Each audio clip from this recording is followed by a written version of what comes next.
Hello and welcome.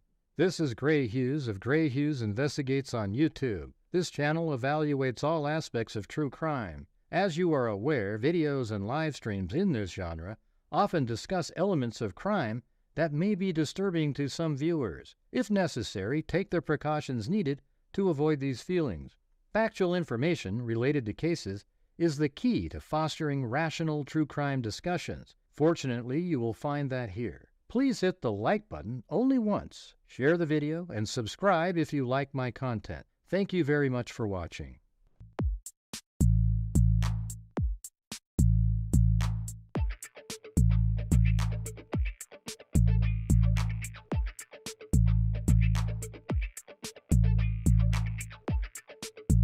Sure. It's a house!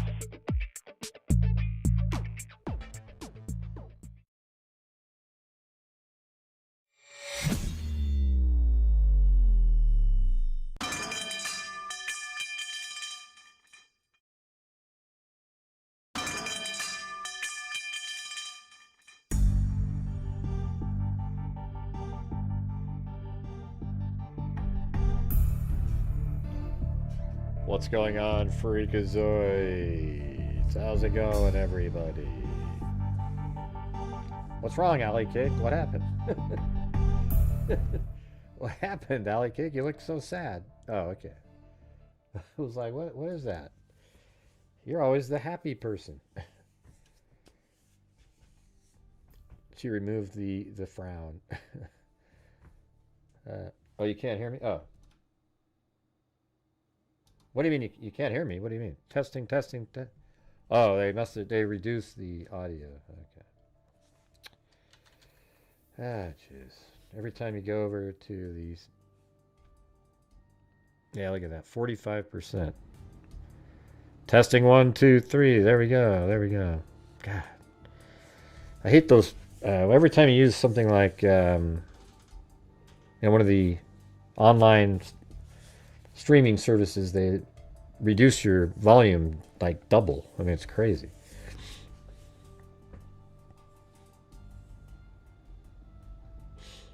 Oh yeah, they are crazy people. I definitely have a it's interesting because I have these online stalkers, and one of them is actually a child psychologist, and it's sort of interesting that you would sort of jeopardize your career by going around stalking somebody, somebody with a criminal history themselves is actually going around and going and stalking my channel in a like all over the place. I know who the person is. I won't say what their name is, but isn't that crazy? I mean, you would think that their employer wouldn't be appreciative of having somebody, going out and trying to stalk and harass somebody, especially when you're in a field of like mental health. Very odd behavior. We'll see if it continues. If so, we'll be reaching out and making sure that that doesn't happen anymore. All right, so there you go. All right, excellent stuff. It's all verified, got all the screenshots, got everything I need. Let's see. Yeah, it's crazy over there. Every single time I told you guys, Gray, I can't believe you had Gray on your show. Yeah, I'm never watching again. Every single time, over and over and over. Don't watch Gray.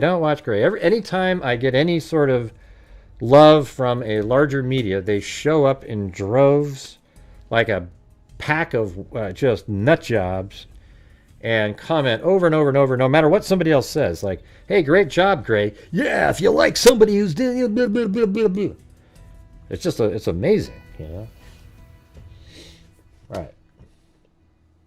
And look, we only got 37 people watching because it's just the title doesn't say anything that anybody gives a shit about. Oh wait, well, you know what? I just realized something. I'm only on members only. Maybe that would have been good. I'm gonna have to switch it. Hold on. I mean, I don't mind it being members only. Maybe we should try one of those, but only 37 people isn't gonna, this is kind of interesting stuff. So there we go. Now we're out in the public sphere. Yeah, I just noticed that. Not sure why it was defaulted to that when I picked that live stream. I think I know why. So there you go. There you go. It'll probably have the same effect that it'll be difficult for people to even find it.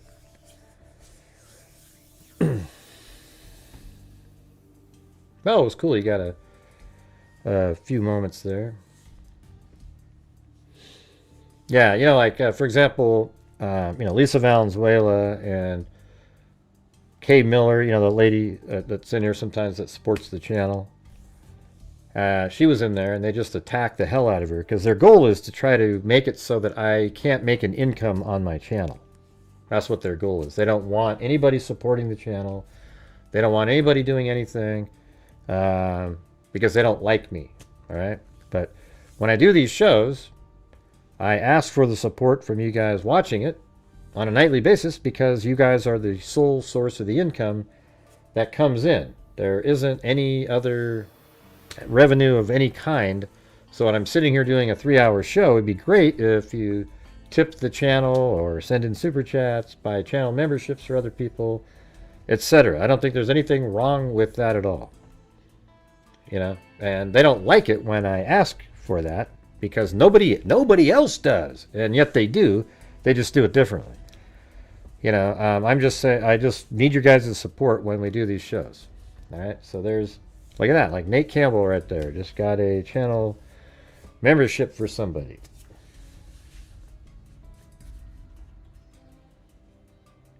And, you know, if the other channels don't want to tell their viewers that they don't make any ad revenue on their live streams other than like $8 or something, then that's on them.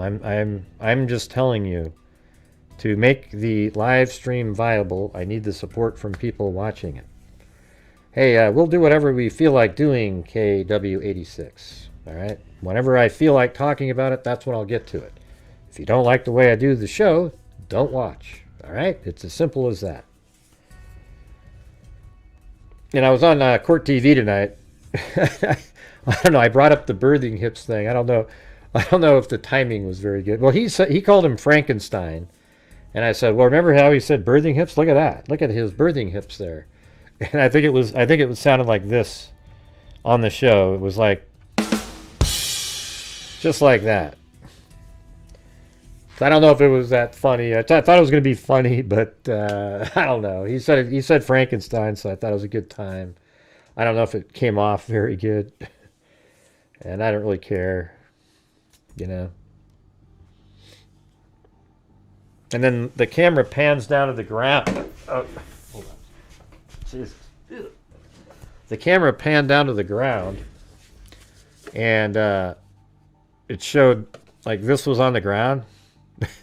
You know, that's my Pure Leaf. You know, it's just iced tea. It's not, you know, it looks like whiskey. I mean, hell, if I could pound that down and still be able to talk to you guys, that'd be pretty crazy. Anyways, and I said, no, it's just everybody always accuses it of being whiskey. It's crazy. I wouldn't even be able to speak. All right, but like I said, you guys, I need your guys' support when we do these shows. It's easier when it's like a flow throughout the show without me having to ask 1,700 times for the people to support the channel. Now, you got these people that go, oh, Gray, just watch Gray. Every time there's a show, he's always asking people. He's the biggest grifter on the planet. Grifter.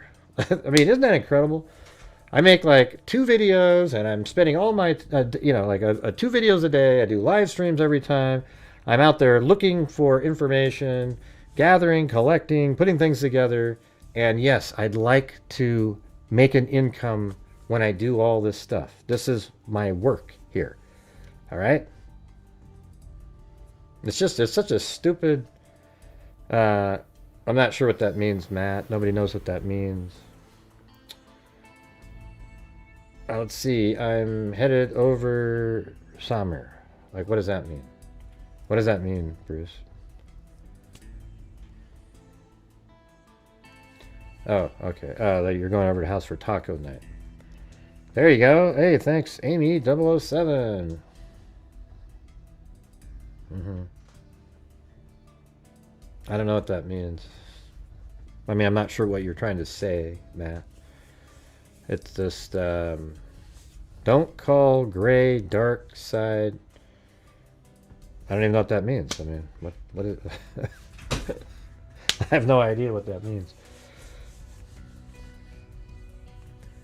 Hey, thanks, Stephanie Sprague. Sending love to all.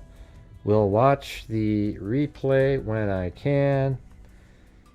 You know, and it kind of sucks because, you know, like, it's happened many times. I have these, some people that are really helping, you know, like Kay Miller, you know, she sends in the, you know, 10 or 20 memberships sometimes, and they really go after them and my mods. So if a mod ever shows up to a video I'm in and makes a comment, they attack the hell out of them. That's exactly what this person I'm telling you about used to email me trying to trash some of the moderators, and I'd always back the moderators.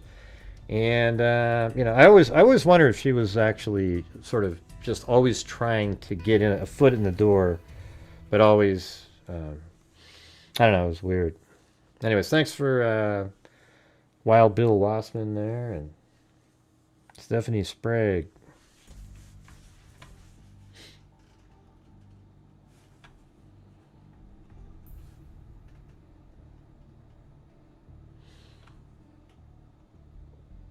Yeah, how about we do the there's other body camera footage, but it's all kind of the same. Well, the only thing I could see that was sort of interesting in the other body camera footage that's out there is the people at 1112 King Road. You see them hand the SD card to one of the officers from their surveillance camera. And then we also have and then they really seem interested in those footprints. An officer put his foot right next to a footprint and said, wow, that must be a size 13.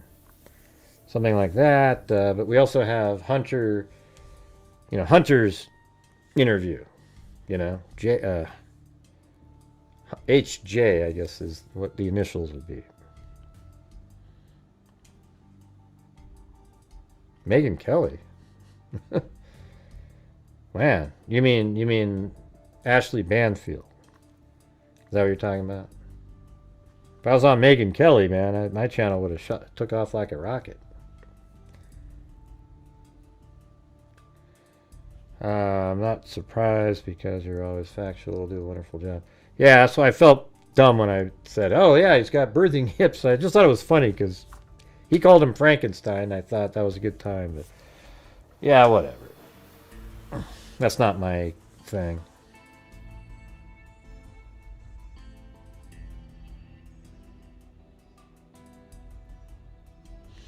Yeah, I agree with you. Yeah. Yeah, I think summertime. What summertime was saying was that people are attacking the moderators in the comments under other videos. If you guys are over there trying to support the video, like, hey, great, good job, Gray. Like Lisa Valenzuela was over there, and they you know what's kind of creepy about these idiots?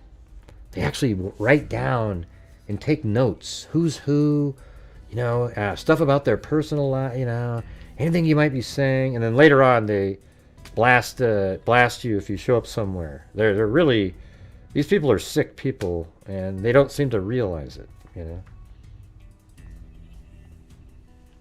Right, and that's the thing is, on my show I ask for people to support the channel, and I've also donated $262,000 in 5.5 years, and so that should matter to people, but they never bring that part up. It's always, oh, that Gray guy, he's always trying to, and I try to do it because we give to so many different places, especially like our DNA fund and our scholarship fund, and without you guys we're not able to do it. So currently tonight we are at $10 and we have 3 new memberships, so we need to get moving to try to get somewhere near a goal. Let's see. Gray, sometimes I disagree with you, but mostly I agree. You're rational and stick to the facts and evidence. Right, so when you disagree, you always end up being wrong later, though, right, Matt? Because I really see the parts where if you can get that one part where, here's what I thought, Gray, and you're wrong, I get little tiny details like, oh, wow, he did this, he did this, he did this. And maybe there's like one little element. Well, he actually turned to the right. Right. Hey, thanks, Allie Cake. Okay. Yeah, I mean, that's kind of what we do here is we try to find out what's most likely going to be the answer. A lot of people, they just go straight to speculation, wild theories. I don't even talk about, unless I'm debunking a conspiracy thoughts like, this is really interesting, guys. Look, there's a bush with a head in it and he's shooting people. Yeah, that's just not something I would give any credibility to at all. It's stupid. And I actually think that image was generated. Somebody made it look like that intentionally to get views and clicks and all kinds of stuff. Let's see, it was Candace Owens actually discussed that same video that I debunked, and she debunked two elements, that it was actually an earpiece or a necklace that's back there, and then she said something about I can't remember what the other angle was that she was talking about.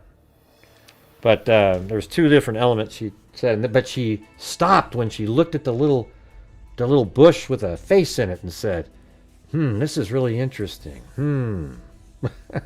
The one part, the goofiest, stupidest part of it, that's the part that was interesting. Yeah. Gray, you don't know what you're talking about, man. You watch. It is going to be a three-eyed alien.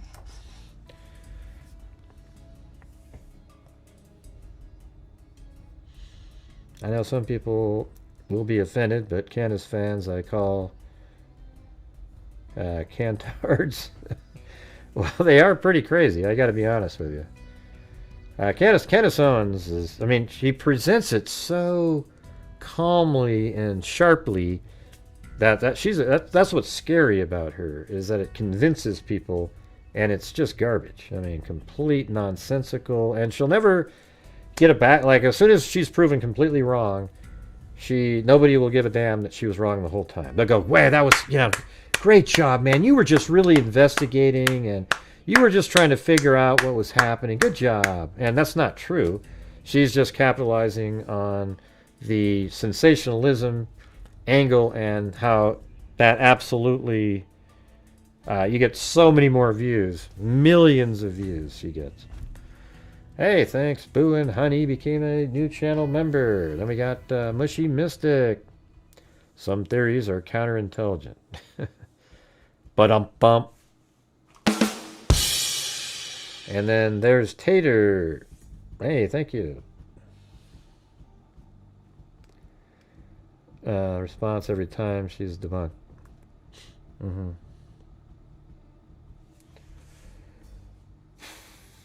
right, let's do the Hunter Johnson.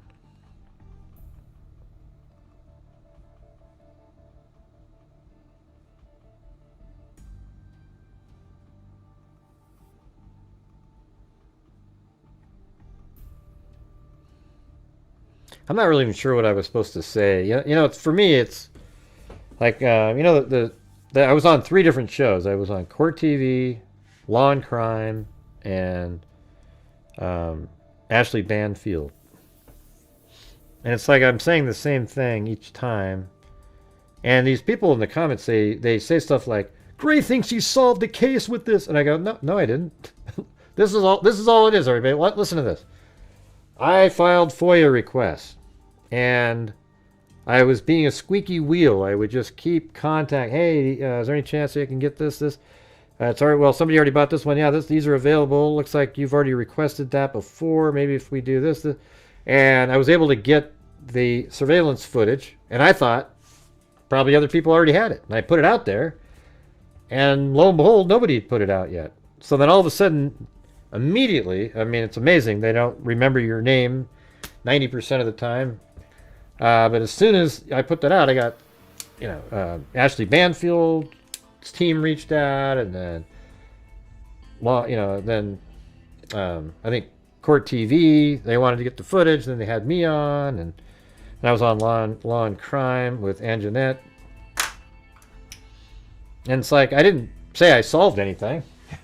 I just know what I'm looking at, and I have the video. That's it. Nobody said I solved anything. Nobody, you know, these people are just sick, you know, in the head. Nobody said they solved anything. I just happened to be the first one to put it out. I also was the first one to be able to, and the general public, to listen to the 911 call in the case. And then, you know, they had me on for that. Like, hey, what did it say? What did it say? And I didn't really have a lot of time to even listen to it, but I don't know. It just is what it is. I can't do anything about idiocy. It's just...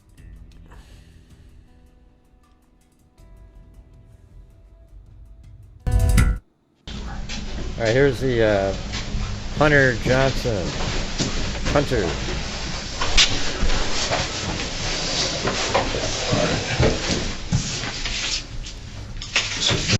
Yeah, I mean, it says right there, HJ. What's your first name? And what's your middle initial then? And by the way, this came from Plunger. So Plunger sent me this video here. She's got this. So there you go. Hey, thanks, Whiskey Boots. Look at that. 25 months. I see her in the comments. She'll say nice things, and immediately people have to comment under. It's just crazy.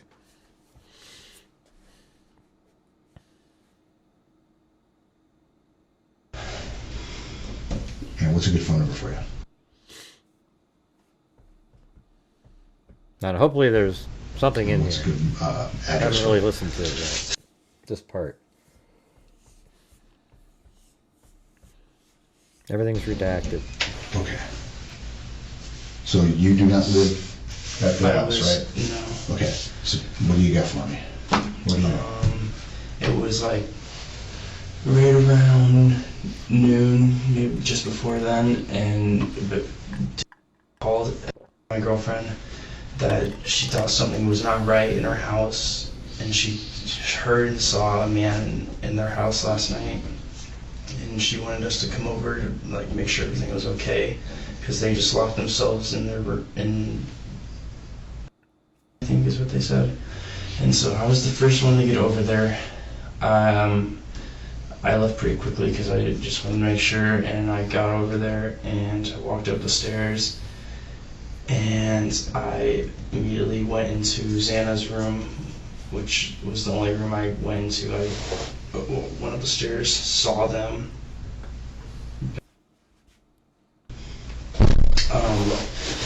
Were pretty uncontrollably crying and didn't know what was going on. Sure. And I told them to get out of the house and call the cops. And I went to the kitchen and grabbed a knife from the drawer because I didn't know if someone was still in the house or not. And I grabbed the knife. It's probably still on the little table they have in the living room area. Downstairs? Like in the middle, like where the kitchen level, that level. There's like a little area there. Yeah, there's an area, and okay. I put the knife there after, but I grabbed the knife and I went into the room and I checked like the closet and everything to make sure there was no one in there, and it didn't seem like anyone was in there. And then I... See, look at this. Like, you go in the room and you check, and they redact this. I mean, what the hell for? It's crazy. Look at that. 67 months. Koi fish always travel in groups of 4. If attacked, koi A, B, and C will scatter, leaving behind a decoy. And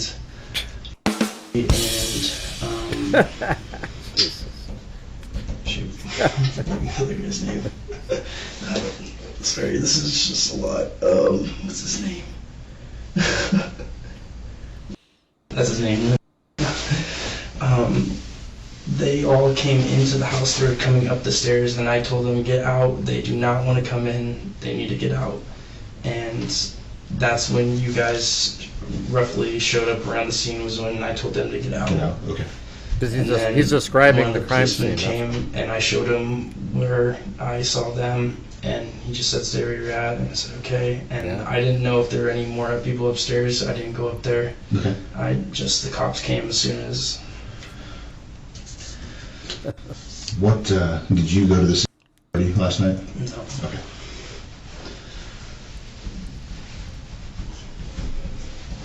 I was talking with Ethan. I have text from him most of the night. We were talking because he wanted me to come, and I didn't really want to walk all the way over there. Yeah. The text messages, were they just through Messenger, or they through... Just, normal message. iMessage or whatever.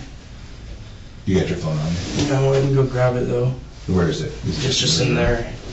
I'll have to do that in just a sec. So how do you know Ethan? I met him during Rush in college. It's where you try to go into a house. Is Ethan part of a fraternity? He is. Okay. Yeah. And I met him there and during Rush, and I've known him ever since the fall of last year. Okay. Are you in a fraternity now? I'm a grad student. I don't live in the house anymore, but I was in. Okay. Man, Is that what they call- I just think this is over. What's it called? Redacted. I mean, just word. Who cares about a name of a building at this point? Whatever it was. Or that's a sorority. That's a different one. Yeah. Okay. Yeah, I don't know any of these names. It's totally okay. Okay. So, your girlfriend, Yep. right? So she gets a call from... I mean, imagine if this was those channels that have the interrogation videos. None of them are redacted like this. Mm-hmm. Around noonish. Yep. Basically says that there was somebody in the house. She tells you, so you head over to the place. Yeah, it was on speakerphone, so me all heard it, and Okay. we all kind of got up and we're gonna go check on him. The same sorority? Is that how they know each other? Thanks, Nate. Yeah, they're also roommates. Okay.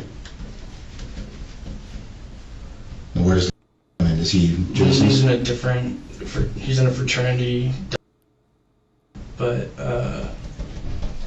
he is seeing right now. So Okay. he was just staying. He stayed the night over at their apartment. I stayed there, and she stayed there. So I was in her room, and he was in her room. Okay.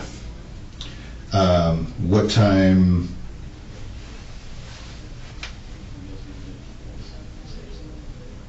So, I'm trying to figure out who's who now. Did not go to the party last night, right? No. That was the one I'm thinking of. There was another vowel name there that I was getting up. Okay, so you and Aaron go to the party. No. No. You guys just hang out? Yeah, they Okay. go over there. Okay. And then other than, you walked up the stairs, When I walked into the house and entered the code to get into the house, they were in the room, which is on the very bottom floor, right next to the main to the front, entrance. right? Yeah. And they heard me come in, and they were like, "Oh my god, oh my god!" And I was like, "It's just what's going on?" Okay. And that's when I walked upstairs, and they were like, we don't know what's going on." And I checked it out. And How'd you get the code to the door? we just know it because we're all friends. Okay.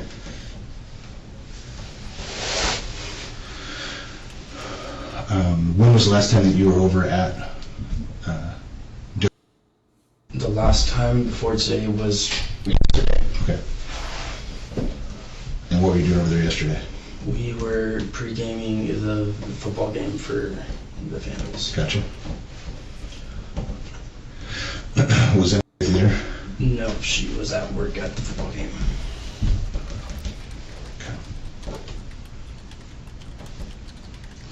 What time did you get to house and then you guys left at game time to get some? What time did we get there? Yeah. I would say it was roughly either noon or 1. Okay. Or somewhere around there. Then what time did you guys leave? We left their house and went to a different apartment at the Whites at I would say roughly like 2:30. Okay. And then everyone left and there was no one there. Okay. We all left together. So last time you were there was 2:30. Mm-hmm. When was the last time I was there?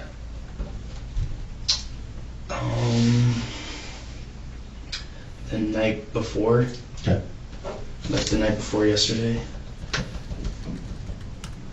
So that would be what, Friday night? Yes, Friday night. Okay. So you walk in the door, and are in the bedroom down the first floor. Yep. Obviously they're kind of freaked out. You see them. Mm-hmm. You head upstairs. Yep. Hit that open area where the kitchen and all that stuff is. Yeah, like where the couches are. I walk in and then I look into Xana's room because the door was like somewhat open. Okay. And then I like opened it and then I saw that and I told them to get out and call the cops. Okay. Because it seemed because I didn't know what I was seeing. Like the.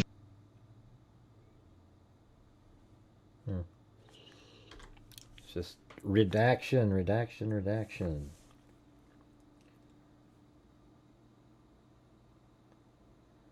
Oh man, oh Jesus. And then I told them to Get out. get out. Right.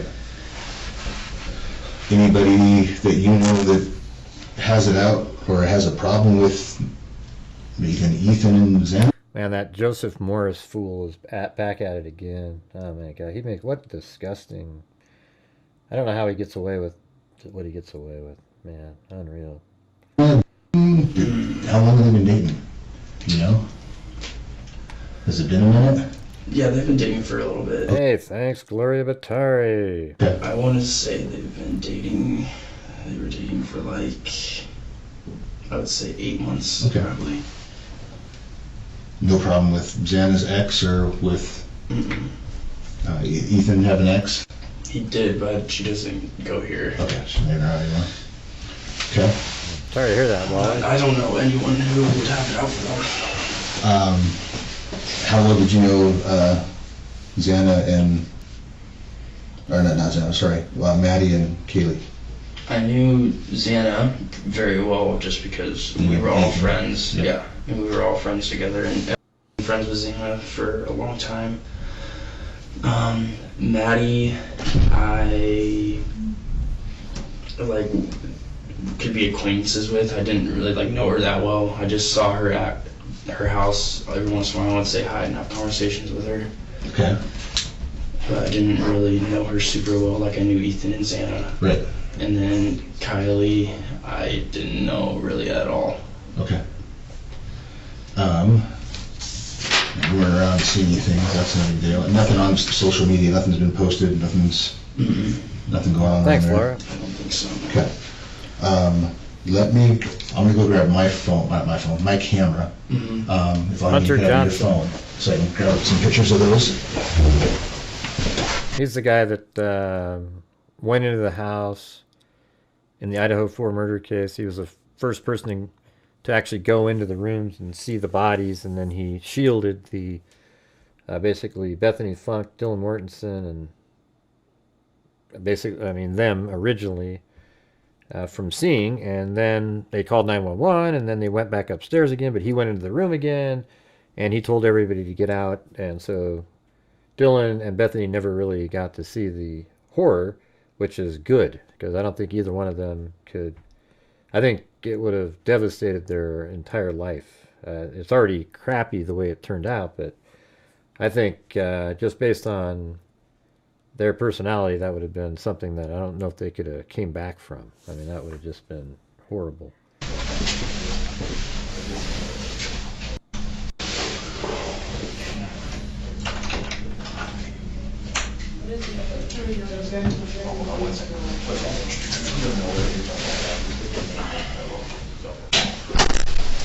This was the last text from yesterday. He sent this picture to me, and then I asked if you guys are still like this.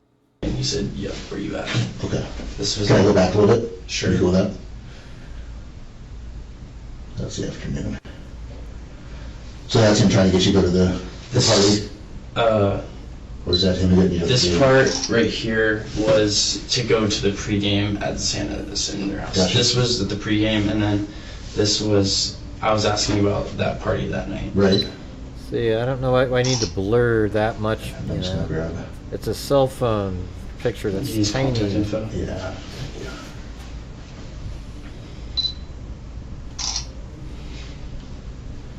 I guess if I didn't think I could get Anything else you something, can why think would of? Anything that maybe talking about over the last couple of weeks that maybe be bothering them, or? No, I can't think of anything, honestly. Okay. Who else? I don't know anybody out there, so it's kind of weird for me to say, hey, I'll just take the next number, you know, starting number 4 now, whatever it is, because it's kind of gay. Who else out there should I talk to sooner than others that I can get maybe them? Yeah, guys, so if you're watching the channel and you have the ability to help support my channel, I would appreciate it.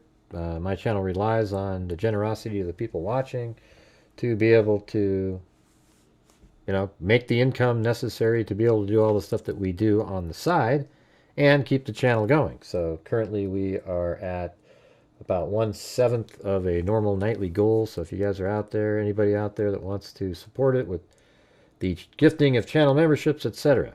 Now, me saying that right there is why people go, oh, I don't like Gray. Every time he does his show, he asks for everybody to send money. And it's like, well, yeah, but that's sort of the reason why we've been able to give $262,000 out of the income from the channel in a 5.5-year period. I mean, I do ad revenue, etc., but you guys are what tip it over the edge so that we can do extra at the end.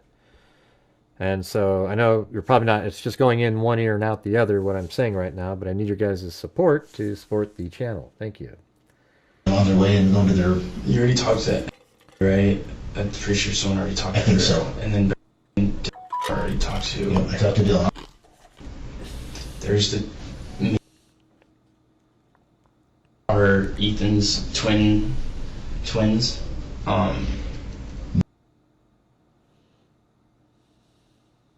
Okay. And what was the other one? So we have 2. Okay. Didn't go into the house. Okay. I don't think he would be much help, but you could talk to him if you wanted. Okay. No, it didn't sound like Also that. didn't go into the house really. Like I told them to get out as soon as they got in. Was walking up the stairs when I told her to get out. I'm the only one that I know saw anything. Okay. Like at least Right. I don't think them saw it because they were too scared to like. But what does it matter, you guys? If he accidentally said Kyle, or whatever you want to call it, what does it matter? You know, what does it mean to you? Go ahead. What does it mean if he said that? You know, like it's an interesting sleuthing moment. In what way? I'm just curious. Where you had to go, ooh, yeah, I noticed too.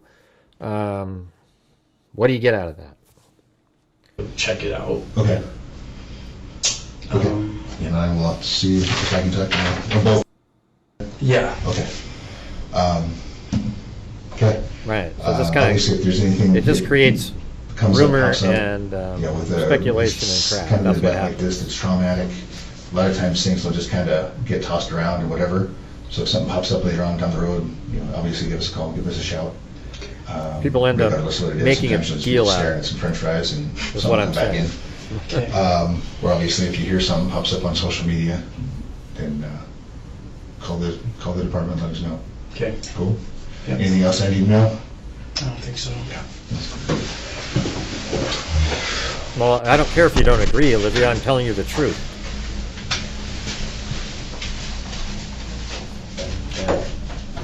When you make comments like that, there's people out there that go, yeah, ooh, yeah, why did you say Kyle? Ooh, there's got to be some, and they make a conspiracy out of it.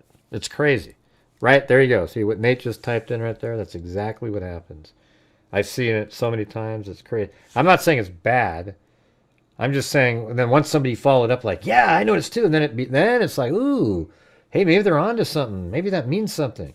There were people out there that would say early on that Dylan was like trans or something like that. So when we, when somebody goes, oh my God, or whatever, and so all of a sudden it starts a rumor about somebody else, even though it's a different person. But I don't know. It's just a crazy, just one of those things. I always just wonder why people get sort of fixated on things like that. Oh yeah, and everybody root for Zozo's Geelong Cats. There you go.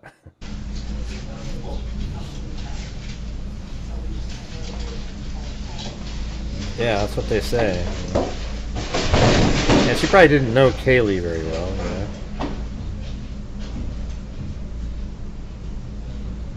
Yeah, I'm not saying it's a conspiracy theory. I'm just saying it doesn't... It's one of those things you just kind of think to yourself, and there's no need to, it doesn't advance anything. It doesn't... Let's see. No. Brisbane. That's the other team. Yeah. Man, we got a lot of Aussies in here.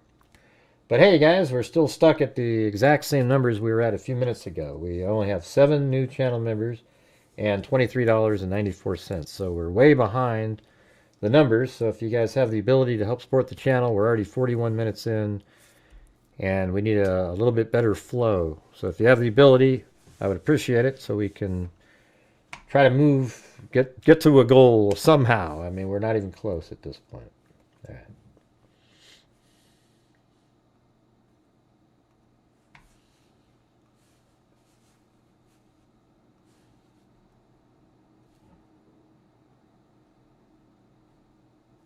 Hey, thanks, Alpha David. I didn't see the black shiny hood protector on the Elantra in the latest footage. Well, yeah, maybe he bought it later. And the evidence by the car had the rock deflector on the front edge of the hood. Oh, did you see me on Court TV, Alpha David?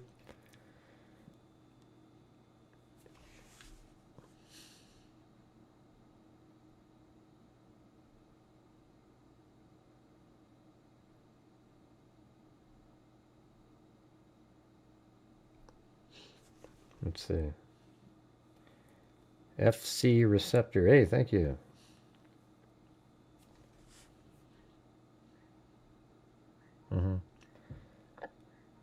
And I don't care, Olivia. I was just trying to tell you, like, when we type stuff like that, I mean, you shouldn't have to really care about it. It's just one of those things I've noticed, how people pick something up and they go, oh yeah, because there's people. Listen to this. There's people out there that actually think that Hunter had something to do with it because he had a knife in his hand. He was there first.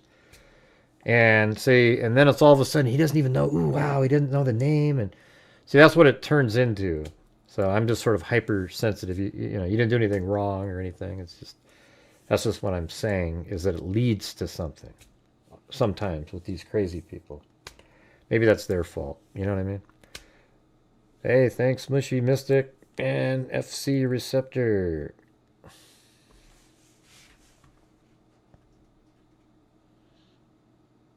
I'm going to see. Affidavit. Oh, yeah, it was on Banfield. Yeah.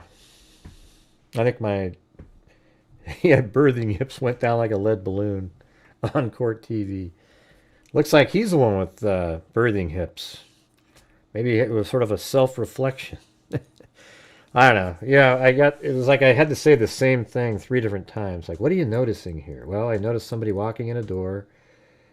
I mean, to me, like what's going on down there, like why he's down in Clarkston, maybe that's sort of interesting. I don't know. Don't worry about it, Olivia. You didn't do anything wrong or anything. Yeah, it's just a comment. I just hope, these people out there, they always listen. Then they go, oh, yeah, did you hear that? He didn't say his name right. They must not have. It's just not really, like there's nothing investigative other than, okay, here he is. He happened to be driving around over there, and he went over here, and he went over there, and he went over there. There's nothing to sort of figure out, like, oh, wow, look at, he stops a couple times. What was he doing in those things? We're never going to get to know the answer to that, thanks to Bill Thompson. I don't know.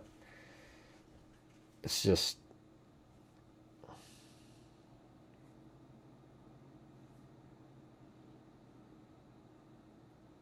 I know, it's crazy. There's a lot of Aussies in here. Is it because of my conspiracy theories debunking, or what? What's going on? Aussies, what's happening?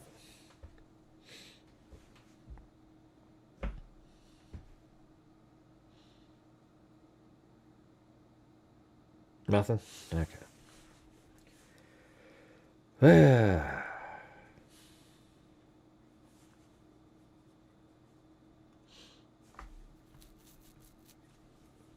I don't know. It's like I've been on 3 different shows and I've said the same thing on, like, okay, what's he doing right now? Okay, he's walking into Costco and looks like he was just going to walk in, and then you're supposed to give a card. So the lady said, but I mean, there's nothing, it doesn't solve anything. It's just sort of talking play by play of a guy that's killed people. I mean, the only interesting element is that, if you took the time, what he's doing, and then sync it up to the body camera footage of the same time frame, it's interesting to see what Koberger's doing while the people on body camera are moving around, like, oh my God, look at this. Oh, geez, look at this. And he's over there buying a coffee drink. So... that's sort of interesting, but there's no investigative interest to it, really. Why was he down there? We don't get to know the answer to that. So, hey, thanks so much, Lisa Belson. Make sure never to comment on any videos that I ever make outside. If I'm ever on another show, don't comment unless you want the stalkers to come running over there and going, hey, and bashing any positive comment that you might make. But thank you, Lisa Belson. Very cool.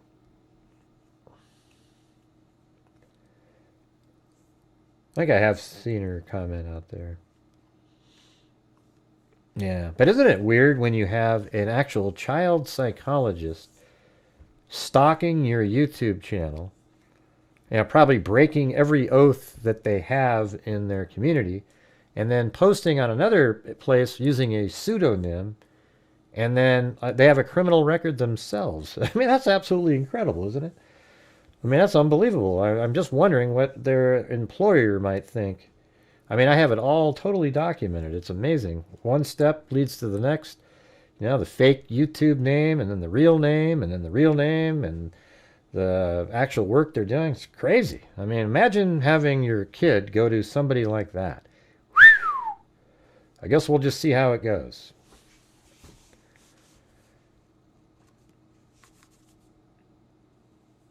Yeah, go ahead and comment on it. I actually, I'm not saying not to comment out there, but I mean, really crazy, creepy charges too, that another one of the stalkers that I have has almost the exact same charges. Really, really strange. Hey, thanks, Christine. Let's see, went to Oklahoma State University. Back to reality with Gray, facts and proof. Have you been out there somewhere, M10? Have you been wandering out in the other places?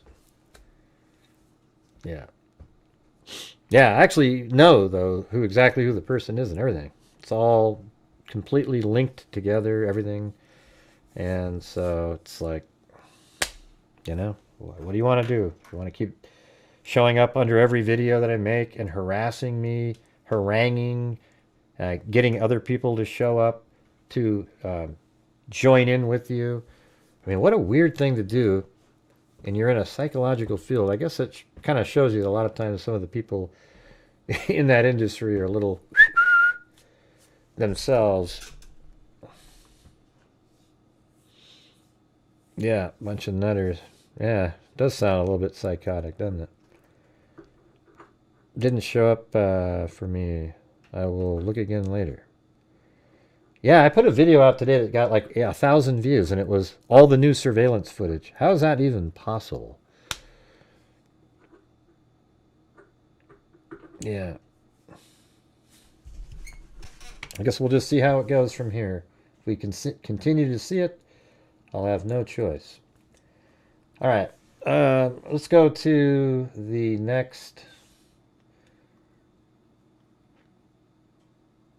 The yogurt shop. You guys remember that thing? I mean, we covered that on here a long time ago.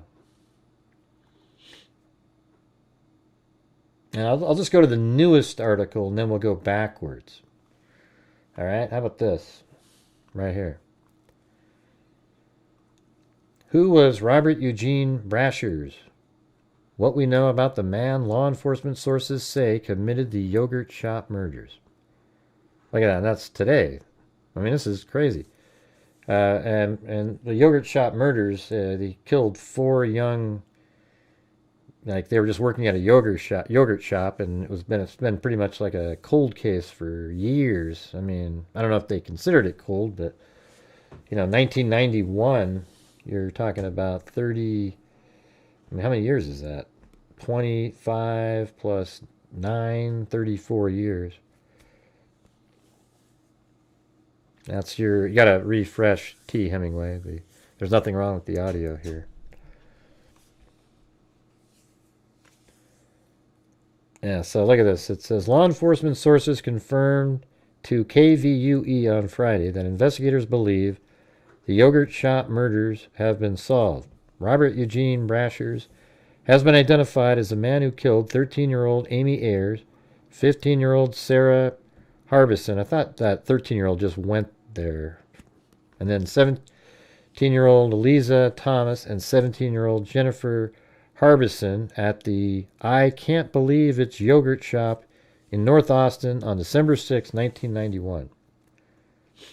And I think I have it's in the strip mall right here. I found my little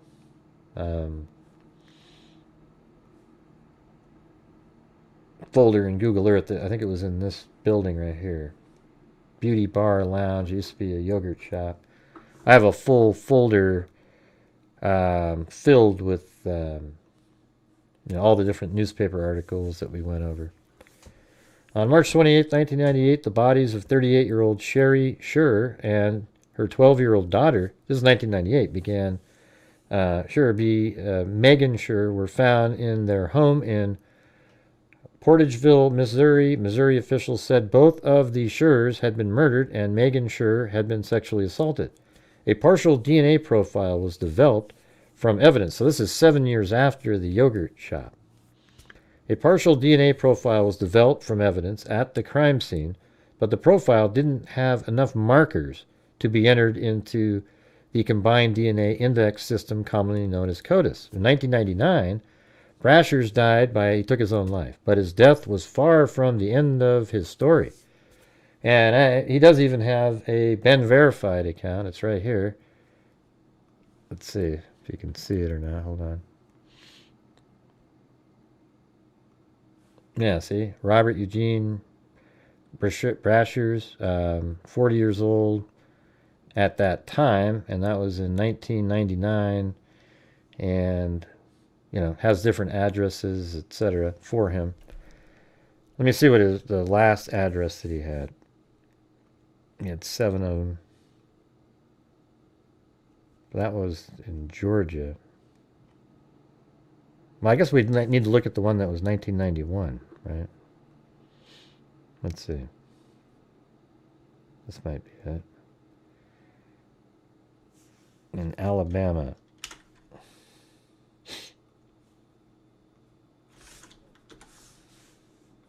Yeah, it's not really near there. Yeah, but apparently he lived like right there at one point in that house.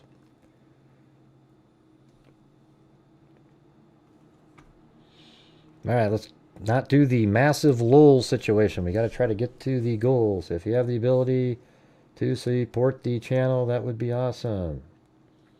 So I mapped out where everybody lived and everything. I don't think it wasn't very significant.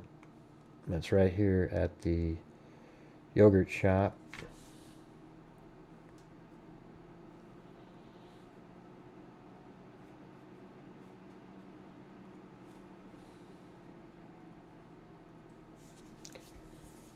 Let's see, and it says, in the years that followed the Sure murders, Missouri officials said investigators conducted numerous interviews and followed hundreds of leads.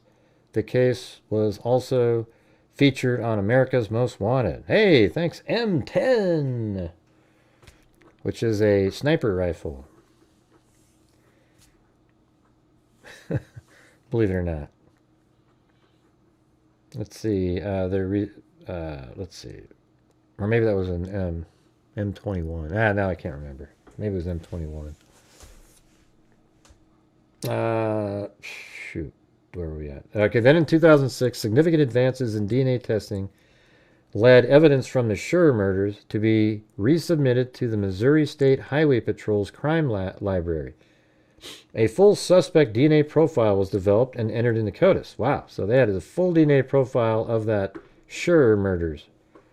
Thanks, Mariska. And David M. Man, that's crazy. And then it said, Missouri officials said following that match, investigators from South Carolina, Tennessee, and Missouri worked together to investigate more than 1,200 leads in the case. The cases were again featured on America's Most Wanted. More years passed. In 2017, the investigation yielded a CODIS match to the March 1997 sexual assault of a 14-year-old girl in Memphis, Tennessee. So now you're looking at somebody that's a serial offender. In 2018, investigators contacted a private company called Parabon Nanolabs using genetic genealogy technology. Parabon was able to identify Robert Eugene Brashers as a possible suspect in the case. Investigators obtained DNA samples from Brasher's surviving family members. Missouri officials said traditional forensic tests results indicated Brashers was, with very little doubt, responsible for the crimes. The same year, Brasher's remains were exhumed in order to confirm the DNA in the profile was his. Additional DNA samples were collected, and lab tests confirmed Brasher's DNA matched the suspect DNA in the cases. And this isn't even talking about this one, I don't believe. You know, the yogurt shop murder. All right, so let me... and then I went back on newspapers.com. Look at this. This is crazy. I don't even think this was listed in there. But this is him, because the years are correct. It's in the same geographical area. In fact, I think this is even in Florida, right? I mean, let's see. Yeah, or no, it's Texas, but I mean, Florida's over here. But it's in the area, same name, same age, and he has ties to all these different areas over here. The southeast. And then, I guess, that's more like the south, but... let's go over here. I think this is him, though. And because his age is the same. It says a 25-year-old woman shot twice in the head at a deserted citrus grove in rural... I mean, this is like an assault attempt here. That's what this is. So this has to be him. Stumbled from her hiding place in a mud-filled culvert early Friday morning and led lawmen to a suspect in the attack. The man accused of shooting Michelle Wilkerson, 27-year-old, Robert Eugene Brashers. I mean, how many Robert Eugene Brashers are there really that are that exact age? Of Fort Myers, was arrested by St. Lucie County Sheriff. I mean, where is Fort Myers? Is that... Let's see. That's in Florida, okay.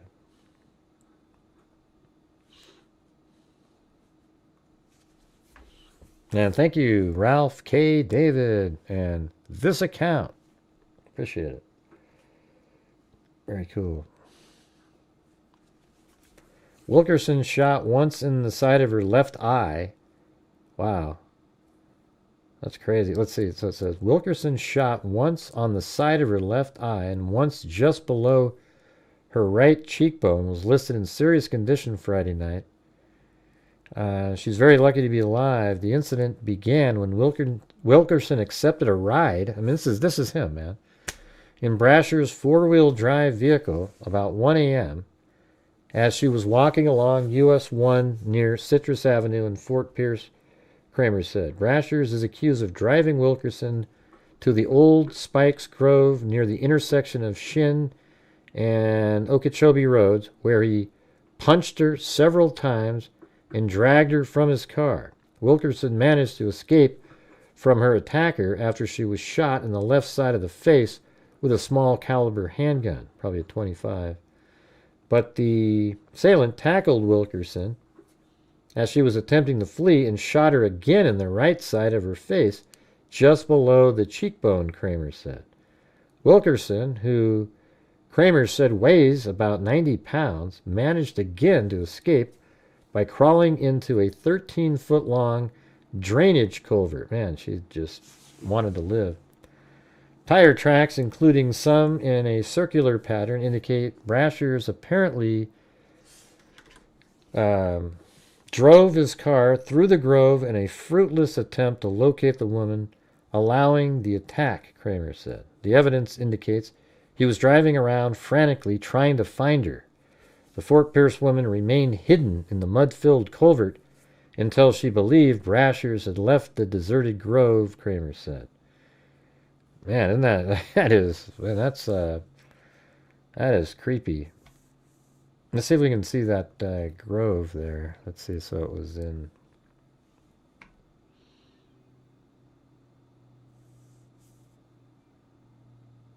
Like I was just looking at it. Hold on. The intersection of Shin and Okeechobee Road. Alright, so it's way down here in Florida.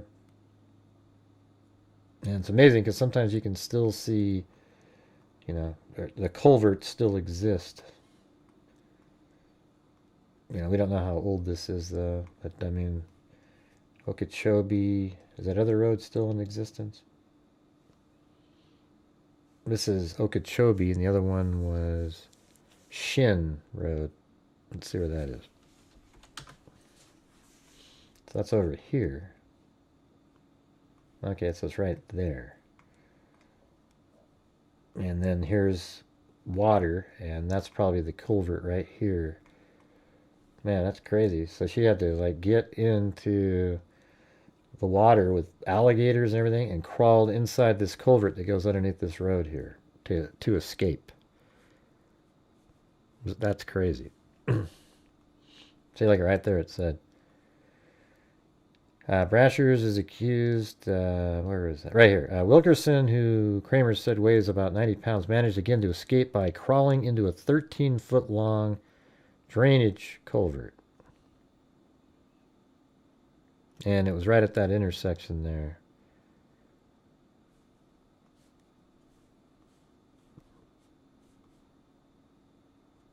I mean, it could be, it could even be over there, I guess. This next part right, I mean, that's even further. This one's shorter, obviously, but that doesn't look, it looks like that might be longer. Let's see, back in 2012, 1999, that looks a hell of a lot shorter at that time. See that? Goes right to the edge there. Here, let me measure. This is 1994. I'm just going to measure this in feet here.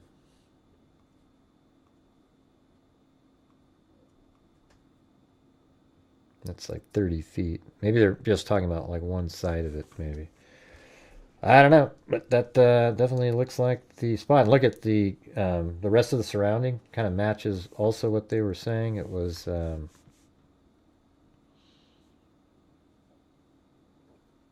she's very lucky. The incident began when Wilkerson accepted a ride in Brasher's four-wheel drive vehicle at about 1 a.m. and she was walking along US 1 near Citrus Avenue in Fort Pierce accused of driving Wilkerson to the Old Spikes Grove near the intersection of Shin and Okeechobee roads, where he punched her several times. Yeah, so it's got to be, right around in here is where the culvert is.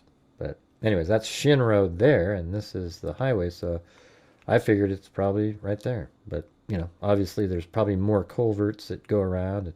I don't know how you would drive over there, though.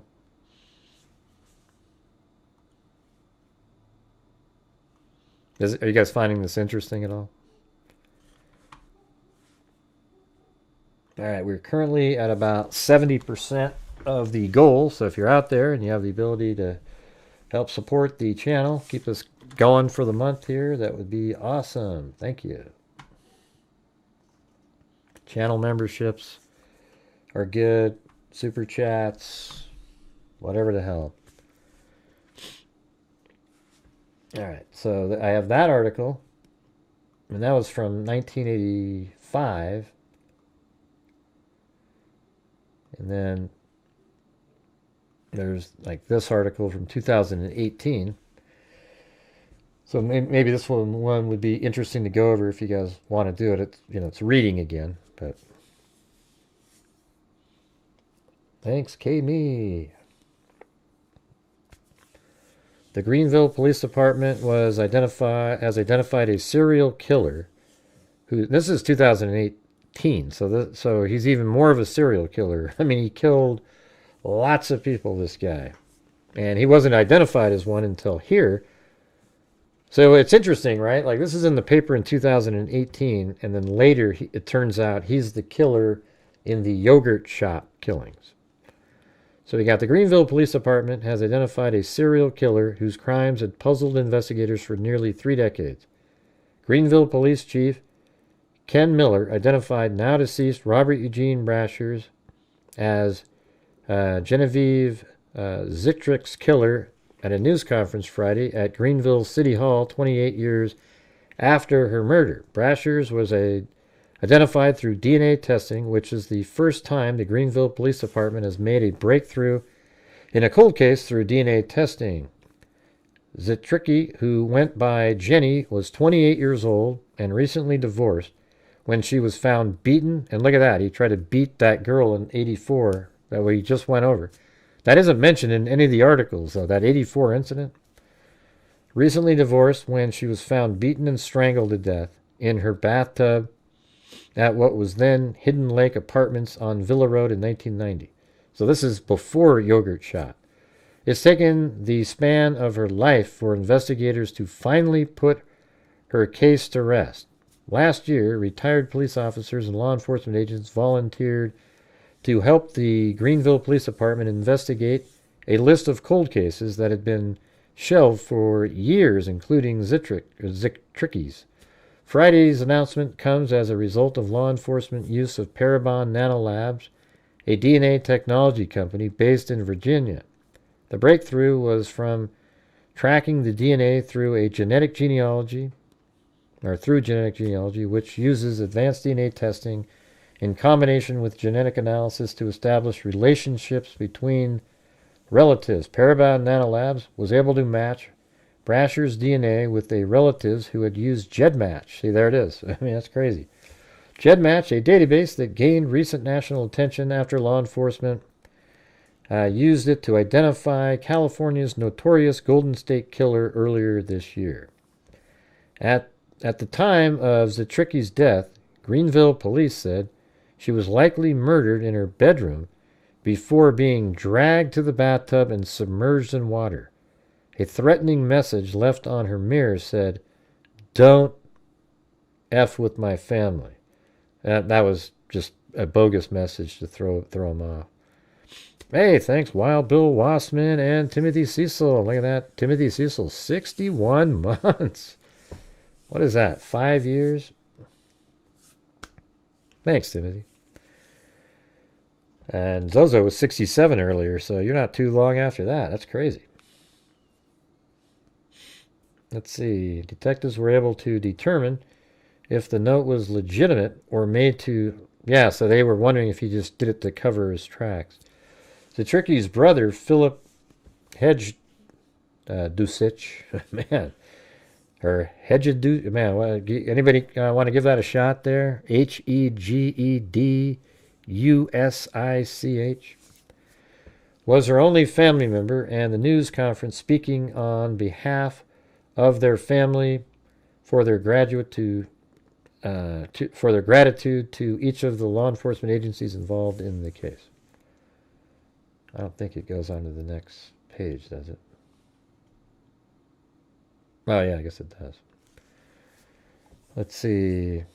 It's been 28 years since Jenny was taken from us. The intervening years have brought the painful sorrow of loss. I guess this is his speech. In the 1998, Sherry Scherer and her 12-year-old daughter Megan was found dead from gunshot wounds, and that's how it was at the yogurt shop. I wonder if he assaulted them. I don't know. I don't remember that element. Thanks, Spring Lady.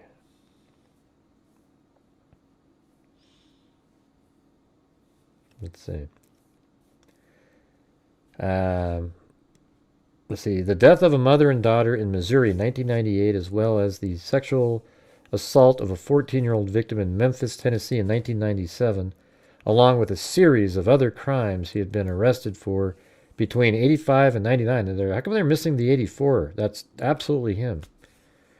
In 1998, Sherry Scherer and her 12-year-old daughter, Megan, were found dead from gunshot wounds in their Missouri home. The victims were found, and authorities said the girl had been assaulted. 2 hours later, authorities said ballistic evidence showed the same man tried to enter a home in Dyer County, Tennessee, where he shot a woman who struggled with him at the door. Jeez. And he did that in the one that I talked about. He tried to beat her, and then he shot her during the struggle. In 2006, investigators were able to link DNA evidence taken from Zetricky's crime scene with the double homicide in Missouri. An FBI sketch of who has now been identified as serial killer Robert Eugene Brashers. Last year, investigators found another link, this time to the 1997 assault of a 14-year-old victim in Memphis, Tennessee. Miller said the 20-year-old DNA was discovered in 2017 because of a backlog in assault kits. Man, that took 20 years to test that kit. What a joke. You know, if I could ever put something through Congress, I would put billions of dollars to testing the backlog of these kits. Because I'm sure many of them are the same person, and we can get them the hell off the streets. I think it should be like a #1 priority. I wouldn't even say, you wouldn't even need billions. You probably just need hundreds of millions of dollars to test every one of the backlog kits. Yeah, I know, Lisa. I know. I'm just saying he assaulted many victims and he killed many victims, and I'm saying that I think that one in 1984, or it's actually 85. So I guess that is what they're talking about. So it's probably this one. This one is 1985. So let's see in that article. Been arrested for between 85. Let me see if it mentions the 85 one in here. I don't know if it does. It does say 85 though. So that's good. His family willingly provided law enforcement swabs of DNA. The case was officially closed when Brashear's remains were exhumed in Paragould, Arkansas on September 27th. Oh, you're talking about in the yogurt case, Lisa. Okay, yeah, 2 of them were assaulted. Okay, so they probably got his DNA out of that. On September 27th and tested against the DNA samples. Brasher's address history shows that he lived within short driving distance to each crime when it occurred. Miller said Brasher's lived most of his life in Huntsville, Alabama, before moving around and committing brutal assaults and murders across several states. So that's probably in Florida. We now know that Robert Brashears was a violent serial rapist and murderer. His criminal history tells the story of a vicious, brutal murder, Miller said. Man, that's so wild. This is crazy, this whole thing here. Detective Sergeant Tim Conroy with GPD said Brashears had a wife who said they had married sometime after Brashers attempted to break in a home in Paragould, Arkansas in 1998, but law enforcement has not been able to confirm they were married. Law enforcement exhumed Robert Eugene Brasher's body on September 27, 2018 in Paragould, Arkansas. Photos provided by Greenville Police Department. Conroy said law enforcement last spoke with Brasher's wife Tuesday and planned to speak with her again. Brasher's died of a self-inflicted gunshot wound in January of 1999, since 6 days after a standoff with police at a Super 8 motel in Kennett, Missouri, where he held his wife, daughter, and 2 stepdaughters hostage. Miller said Brasher's crimes were not random attacks, but were likely planned given his residences in relation to each crime. He said Vitricki was likely targeted because she was outgoing and lived right by the complex pool. I believe that she was targeted that way since she was so outgoing. I don't think it was random attack that he just went into the apartment. He knew who was in that apartment he entered. Yeah, a little Koberger-ish. Miller said it's possible Brashers committed other crimes not yet known because of the backlog in assault kits at many law enforcement agencies. He encouraged anyone who knew Brashers at the time to contact the police department so law enforcement can build stronger timelines of the events. Man, it's just, you gotta admit, like, this is pretty crazy here. And then this is 2019. Daughter of serial killer tied to 1990 Greenville murder speaks out. Growing up, Deborah Brasher's, and this is 5 years, this article, before they just tied him to the yogurt shop murders. That's crazy.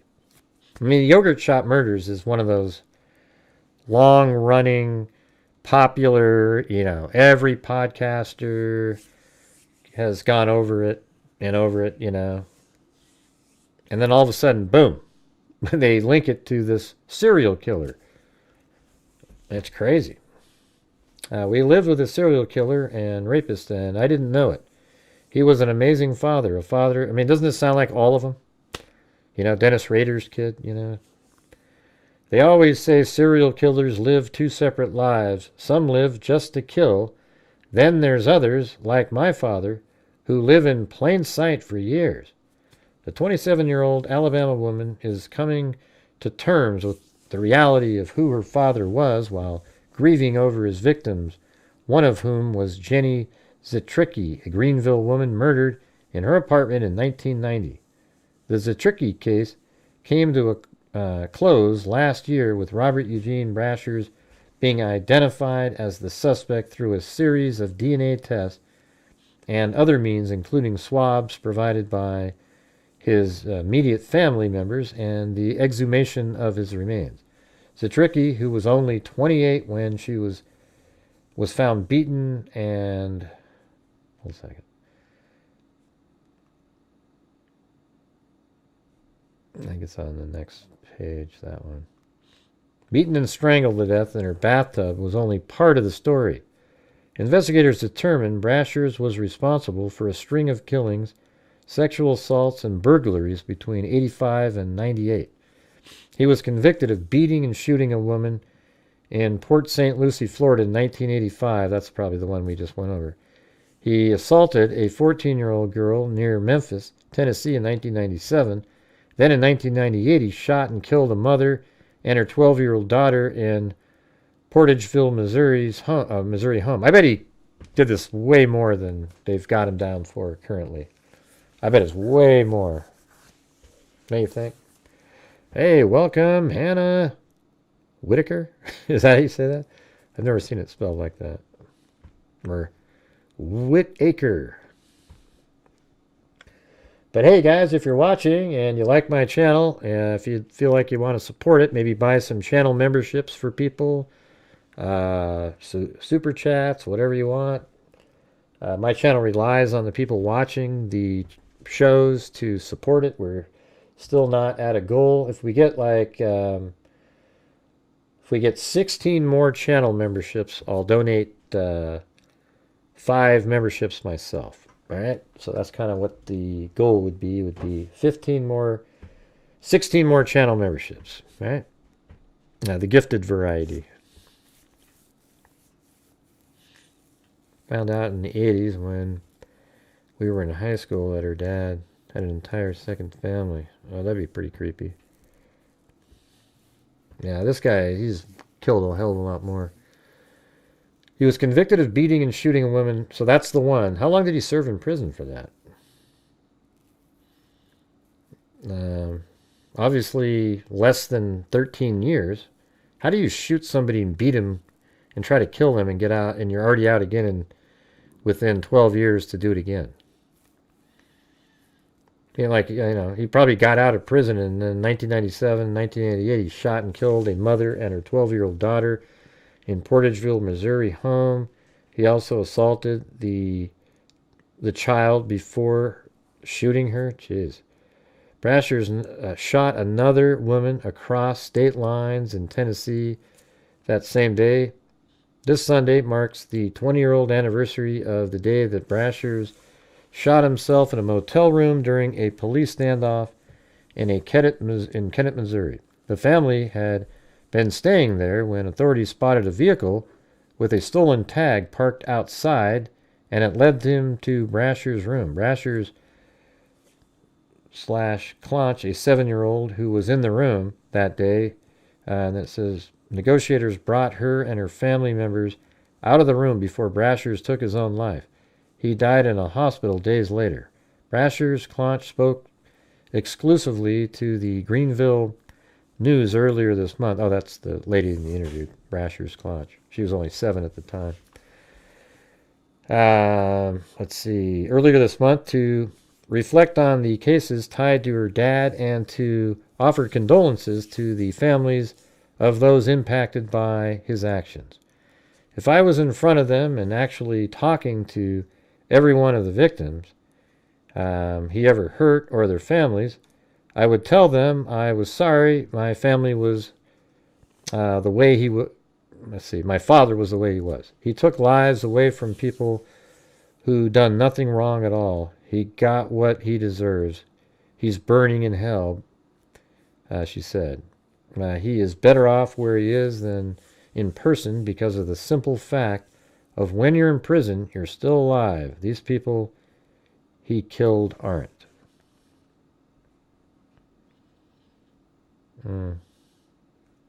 So I just wanted to look at the facts of the case. So anyways, I mean, that's kind of what's happening here. I mean, you've got this guy who is a serial killer / sexual assaulter, and there's probably a hell of a lot more cases out there. I would bet you there's dozens and dozens more. And then it turns out he's the killer in the yogurt shop murders. I mean, unbelievable. That's one of those sort of cases, again, like I said, that everybody's covered, a million different times. And it was, nobody knew who did it or anything, and now they actually have the answer. But hey, guys, if you hear what I said, we got to try to get, if we get 16 more channel memberships, then I'll be able to donate 5 myself, and then we can have just sort of an average type night. But we're way behind the typical night in here. And as I said before, my channel relies on you guys. So, you can consider it like I'm a waiter at a restaurant serving a 3-hour meal, and you probably wouldn't tip that person because you'd say, should have got my meal an hour ago. But that's, if you have the ability to, that'd be great. Thanks. Yeah.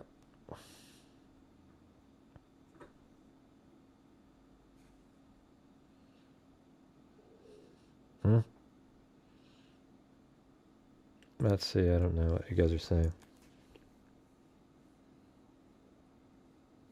Right.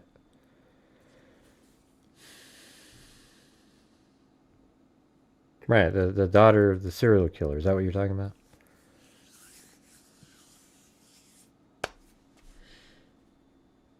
I'm just trying to figure out what you guys are talking about.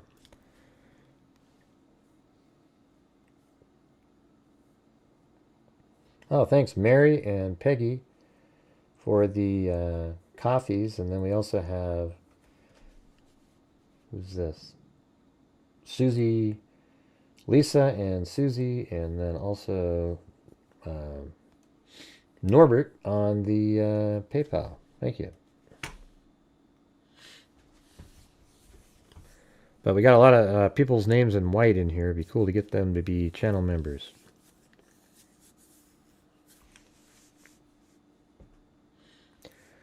All right, let's see. Oh yeah, so the next thing I was going to do is, I mean, by the way, I mean, great news. It's amazing that one's been solved finally. I bet there's a hell of a lot. I mean, I think you could probably do a search on. The problem is a lot of times assaults, sexual assaults, are not reported in the newspaper, so you might not find anything like that. But there might be like unsolved cases where, you know, somebody was shot and maybe assaulted, and they never. You know, back then, they had the kit. It seemed like they would have, murders though, they would try to solve. So it's probably more like just sexual assaults that are kits that they haven't tested. I mean, that's crazy that one test was 20 years. They should just test all of them in those areas quickly.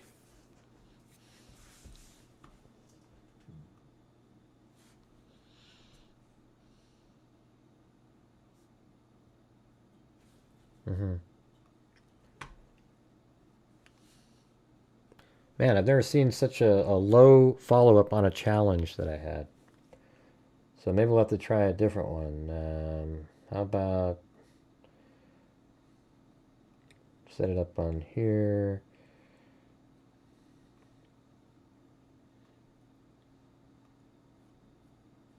We'll just make this the equivalent to... I don't know if that works. Oh, yeah.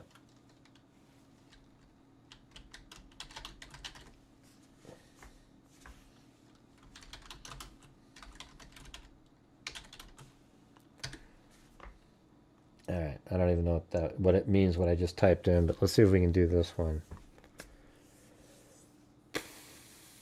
Well, there's Sandy Shirley and Jessica Schubach, because that would be 14 to go. So if we do the goal on the screen, that would be equivalent to 10. Although I'd rather have it be channel memberships, because maybe it's cool when people are channel members. You know, they get to use the emojis, etc. Maybe you're the nut job. You're wrong. You're wrong, man. Why do people like you show up in here? Yeah, if you're starting the show, yes, Candace Owens is a nut job. All right? I don't care what you say. She can pull it off like she's not. She seems really serious. But she's really the new the hell's that one guy? The conspiracy theory dude. I don't remember his name. Alex Jones. She's the new Alex Jones. The same kind of stuff. You know, I think she should buy a tinfoil hat and put it on her head. You know, maybe get a satellite dish.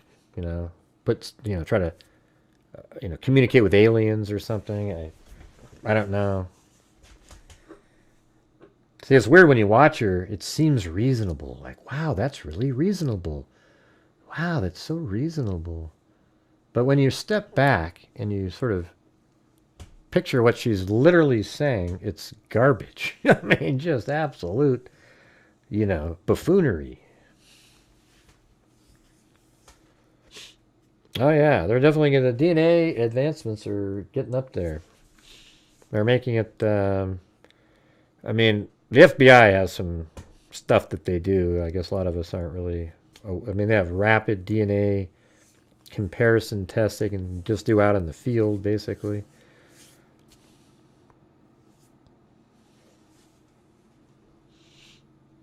All right, well, we're still at 0 on the goal that I set at the top there. But we do have 3 memberships, so there we go. We only need 13 more of those.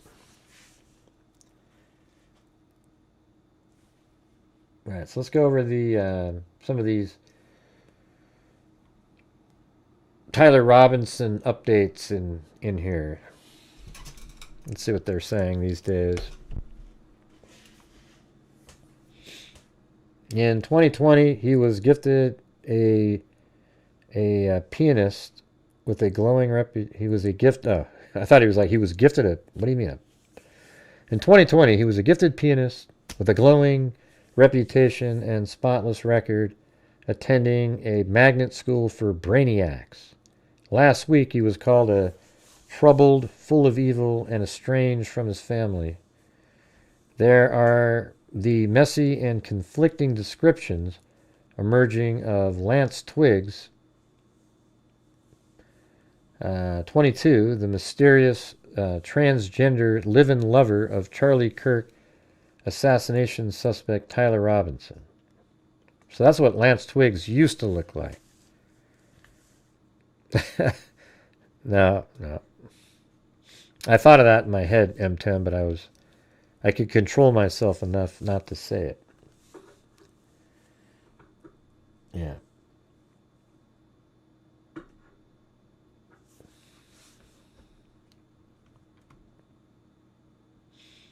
His former teachers are baffled. Everything I've heard about him, he was a great kid. He was nice. He worked hard. Ben Kaufman, superintendent of Twiggs High School, told the Post, I heard all good things. Twiggs and Robinson went to high school 4 miles from each other in St. George, Utah, and both graduated in 2022. Robinson attended Pineview High while Twiggs was at Dixie Success Academy, later named Utah Tech Success Academy, an accelerated program operated inside the local university where students take college-level courses and graduate in an associate's degree worth of college credit. So that's him right there. There, Twiggs was an acne-riddled teen who excelled at piano, playing Gershwin's Prelude No. 1 in a 2020 recital, which also featured his brother who played Chopin. Not Chopin.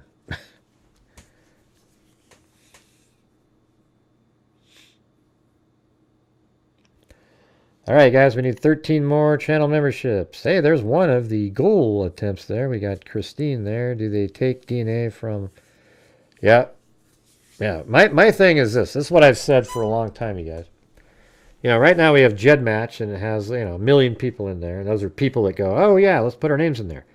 I think, since we already collect DNA from prisoners to go into CODIS, I think we should, at the same time, pay for it. Like, we need to fund all this. But it's immediately a kit is created and uploaded to GEDmatch for every prisoner that's out there. And then all of those can be used by law enforcement. And I think it would be a much more genetically diverse population going throughout the entire country. And it would make GEDmatch, the stuff they do there, way easier to find people. There's no reason that we can't, since they're already taking their DNA and putting it into CODIS, just specific markers. I think there's 20, maybe 21 now that they use. And that's how they calculate it, by the way, if you're not aware. Like, each marker has, you know, the combination that you have, they know what the percentage of the population has that. So you might, let's just say, marker 1 is AB. And, okay, wow, 1 in 80 people have AB. So that means just 1 out of every 80 people has AB. Then you go to the next marker, and you have XQ or something. Well, now it's 1 in 10,000 have XQ. So then you multiply 10,000 times 80. Now it's 1 in 80,000 to find a person that has those two in a row. Then you go to number 3, and it's, you know, RN or something. And then now that's 1 in 50. Then you multiply 80,000 times 50. Now it's 1 in 400, like 1 in 4 million or whatever the hell the number is. You know, it's a huge, and that's how you get these crazy numbers like 1 in, you know, 25 octillion to 1. Yeah, I saw your comments underneath the video over there, Royal. You kept making those. I'm never watching again. Didn't you think it was funny? Didn't I call it? Like when you're over there, you say, God, that's exactly what Gray said that they would do. It's crazy. Under every single video, they go, you guys shouldn't watch this guy. He's always doing this and he's always doing that. And I'll do it again. Hey, you guys, on this channel, we rely on the generosity of the people watching. We are currently, at this point, if we get 10 more channel members, I think it's 10. I actually need 12. 12 channel members, then I'll donate 5, and we'll have reached sort of a low end of a goal, but at least we get somewhere. All right? So if you guys have the ability out there, that would be awesome. That's only equivalent to $5. That's why I have that number up there. We've only got one of the 10. I'm way behind. Sorry about that. All right. So this one says, Twiggs, the son of a hot tub salesman, also worked in a grocery store as a boy, according to social media content reviewed by The Post. Let's see. The school attracts students that have been bored through school and want to excel. Kaufman told The Post, adding, the small student body has zero time for extracurricular and do little else but study. So that's him there, and then, you know, we've seen that picture. The turning point. Ah, jeez. You guys should have said the turning point appears to have come when he was kicked out of his strict Mormon parents' house in his junior year. The reason why are disputed.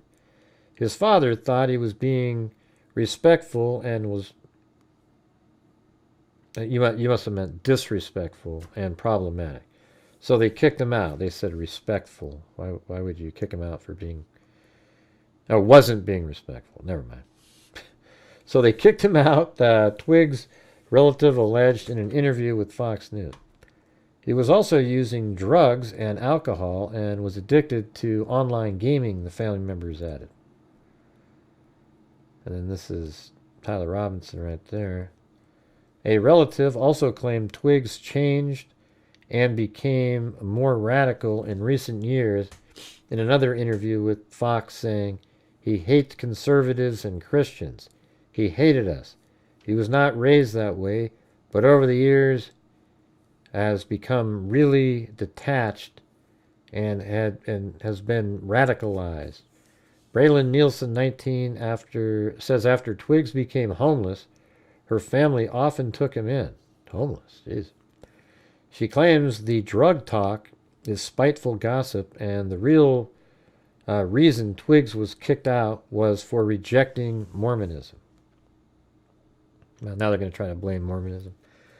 It was on and off. He was bouncing couches. He would live with us for a few months, but didn't like taking up our couch. He would crash with friends. He told The Post, adding Twiggs would disappear when he felt he outstayed his welcome. I love Lance. His parents kicked him out of his house, and he lived with us. His parents never sat right with my family. His parents never sat right with my family. What? He said, describing the Twiggs family as religious zealots. He had straight A's. He was very hardworking, she said. Not a big partier. He just took care of people. A Reddit account reported to belong to Twiggs also posted a take on the exit from his parents. I was told I was possessed by a demon, and then within 30 minutes kicked out of the house because I started laughing and wouldn't go to the bishop for a blessing. Later found out they just didn't like me and were looking for a way to get me out of the house. Wasn't even 18 at the time, it said. Are these people trying to find a way to feel like, oh, God, I get it now, man. I get it. And by the way, I don't really care that much about Twiggs. I mean, it's sort of interesting a little bit, but it's Attempts to contact Twiggs and members of his family by the post have all gone unanswered. Whatever the truth, at some point in the last couple of years, Twiggs moved into a 3-bedroom townhouse in the well-kept Fossil Hills apartment complex owned by his family. Man, I'm not going to have to throw myself in prison, right? I'm sure I did something bad tonight. You know, we have such a long lull here, it's going to be hard to reach the numbers. So I don't know, man. I must have done something wrong at some point today. I don't know, you can throw me in there, but I won't get out. This is one of those nights.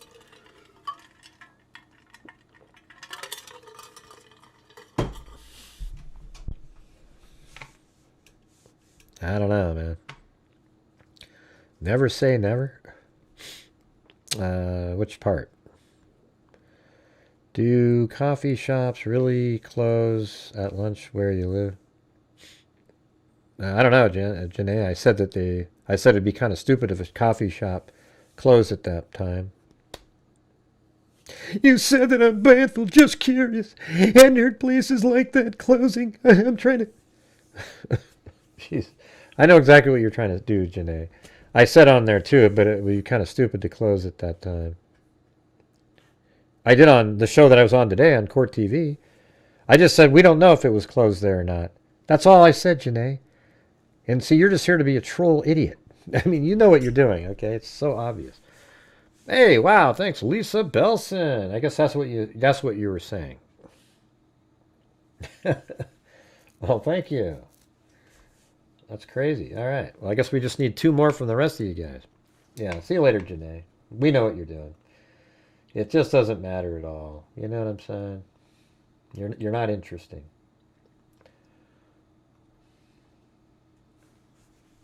All right, let's see. Yeah, you come in here and you go, Gray, do you have coffee? Look how uninteresting that is. You come onto a show and you say, because I said on there, well, when he drove through the coffee shop, maybe there wasn't somebody in the coffee shop or it was closed, right? You know, maybe there just wasn't somebody, and then apparently they called and said, well, they're normally open during that time. And it's like, okay. But, I mean, he drove right through it. So I don't know what he was doing there. Nobody has the answer to it. And who cares? It's such an unimportant, irrelevant point. It's crazy. It doesn't mean anything at all. Who cares? As a matter of fact, I'm actually surprised that everybody needed... I mean, I thought it was cool to be on Ashley Banfield's show and everything. And then I was on... I mean, it's cool to be on the shows, but I don't know what... You know, everybody else can see what I was seeing. I mean, I appreciate the allowing me to come on, but they could just do the same thing and talk about it. No, it's not. But it's not calling out. It's not calling out. Does anybody feel like that's right, Gray man? You were way off when you said. And by the way, you know, like the thing about the Band-Aid on the finger. All I ever said back then is when you guys would say, that's a Band-Aid, Gray. That's a Band-Aid. You can't tell in the first photographs that were out there, the blurry, grainy ones. It could be a ring. It could be a Band-Aid. It was too blurry to tell, and that's just the truth.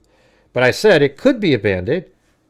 I don't know. I don't know what it is. And then when it turns out it's a Band-Aid, when the final photographs come out, and you see this in perfect, you know, you just absolutely can tell it's a Band-Aid. Then I go, yep, it's a Band-Aid. And then people go, Gray, you argue with people when you said it was a... Well, I didn't say... I just said you can't tell if it is. There's no way to look at it.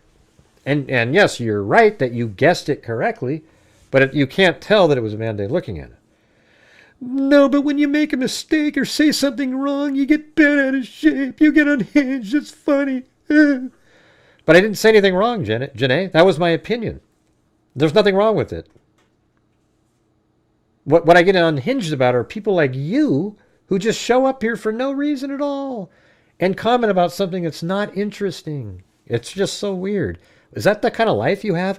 Oh my God, Grace said, hey, look at Grace said that the coffee shop might have been closed at lunchtime. Did you see that? He said it might have been closed. Wow, that's a big blunder. That almost makes the whole case unsolvable at this point. Did you hear that, everybody? Ooh, ooh, ooh, ooh, ooh, ooh. crazy lunatics. Cuckoo. Yeah. Hey, thanks, Christine, up there. Hey, look at that. We just need one more, and I'll donate the 5. We're almost there. Good stuff. Good stuff. Yeah, it's just incredible. Like, that's the thing that they catch me on. A coffee shop closure time. You know, I don't know why he drove right by there. Do you? Maybe they went to the bathroom somewhere. I'm on a bathroom break. Okay. Well, you know what, Janae? You'll never be able to do it again. Isn't that funny? Because you are now removed. See you later. I don't have time for people like you. Let's see. Everything you have said is... yeah, I just try to talk about what's reasonable things. I don't know if there's a note. Why not ask the coffee shop people, hey, when you have to go to the bathroom, what do you do? Okay, is it possible you were at the bathroom at that time and it said bathroom break? And he's like, oh, I got to get out of here. So then he drove. He just wanted to keep moving, so he went to Albertsons. Is that possible? Yeah. That's what I thought. Nobody knows. Nobody knows. Nobody has the answer. Yeah, let's see. Let's go right to the... I think it's right there, right?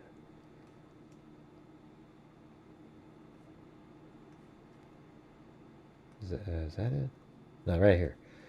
So look at, why would he turn into that? And he drives over here. I guess he could just sort of accidentally, but he didn't come from there, which is strange. I think he came from over here, because on the surveillance you should have seen his white car pulling up the street here. So I think he came from this direction, which might mean he drove through the Walmart parking lot, and then he drove through there.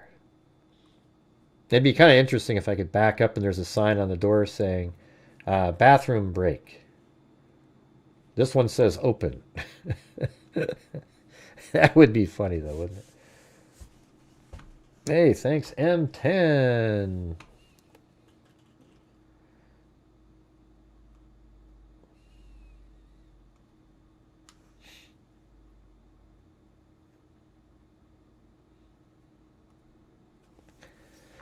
All right, there we go. I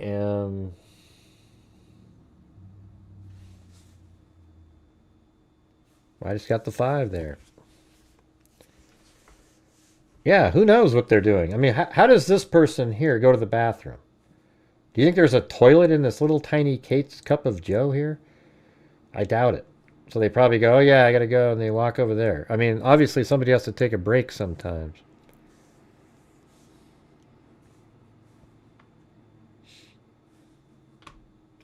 I just like it. You know, and another thing, isn't that the exact person you want to block from your channel? Somebody who comes over and says, I just like to disrupt your show. It's like, okay, see you later.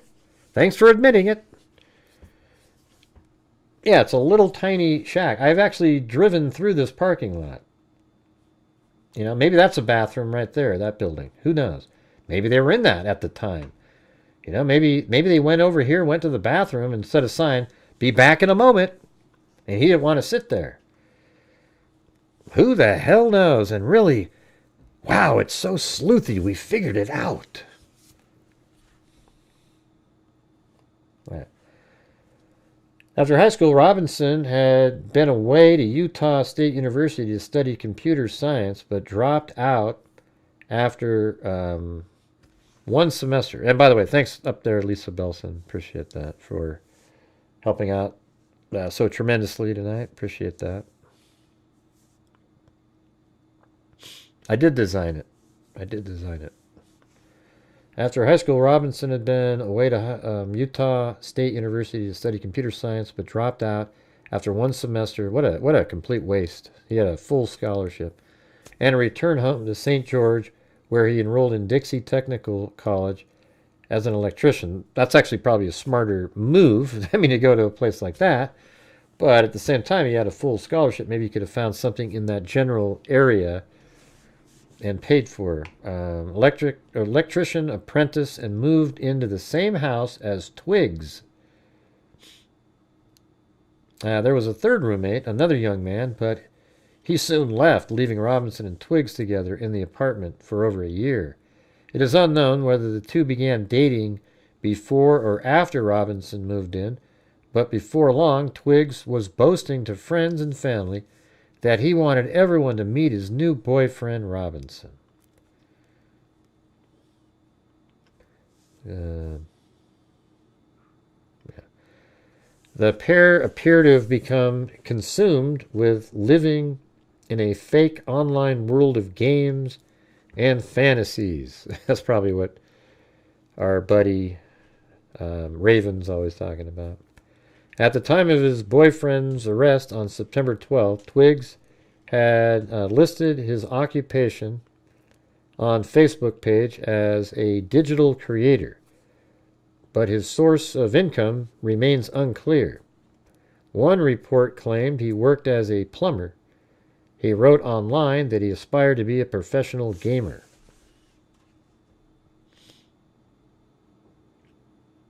Okay, is there more down here? Twiggs' parents also landlords who own several properties in St. George, according to reports. Despite their alleged falling out, a review of digital banking records by the Post showed Twiggs' parents regularly sent him money for things like doctor visits, prescriptions, drugs, prescription drugs, not prescriptions and drugs. Hey, thanks, Azaf. Thank you for all your hard work. Great. Hey, no problem. Lessons and dog sitting. That Reddit account also posted about having... Where is there a part up here? What, that Reddit account? That Reddit account also posted about having bulimia, no gag reflex, and boasted about seeing targeted online ads for schizophrenia and bipolar disorder medications.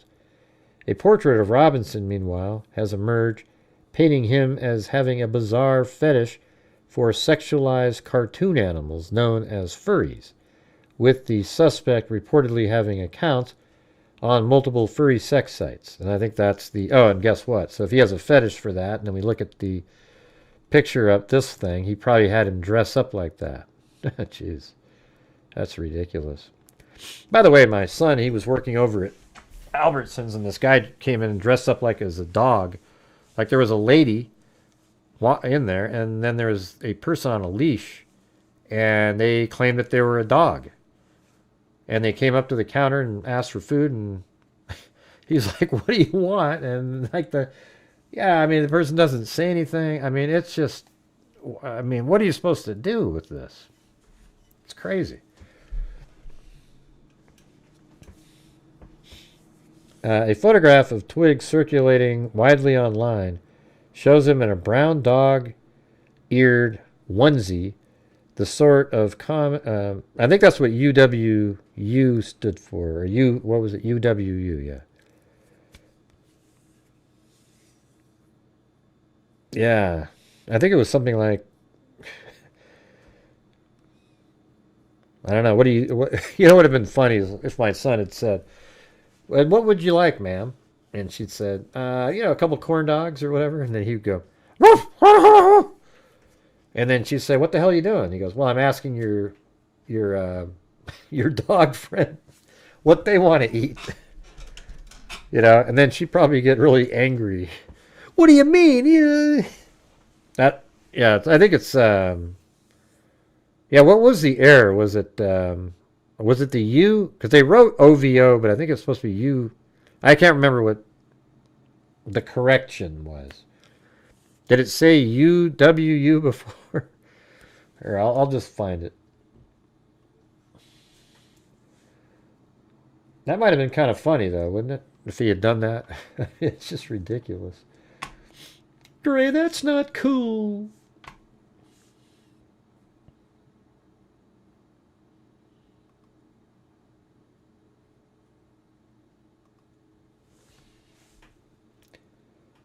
Yeah, UV used the campus, but I think it was like UW. Yeah. Fascist catch. OWO is what they had, and it's supposed to be UW. So that OWO is an error right here, this thing. It should be UWU. So that's the thing. All right, there you go. All right, let's see. So a portrait of Robinson, meanwhile, has emerged, painting him as having a bizarre fetish. A photograph of twigs circulating and widely. That's right, Nate Campbell typed it in, right? There you go. A photograph of twigs circulating widely online shows him in a brown dog-eared onesie, the sort of common in the furry subculture. On Instagram, Twigs used a profile picture of a blue-haired, busty cartoon woman dressed in a sexualized Garfield the cat getup.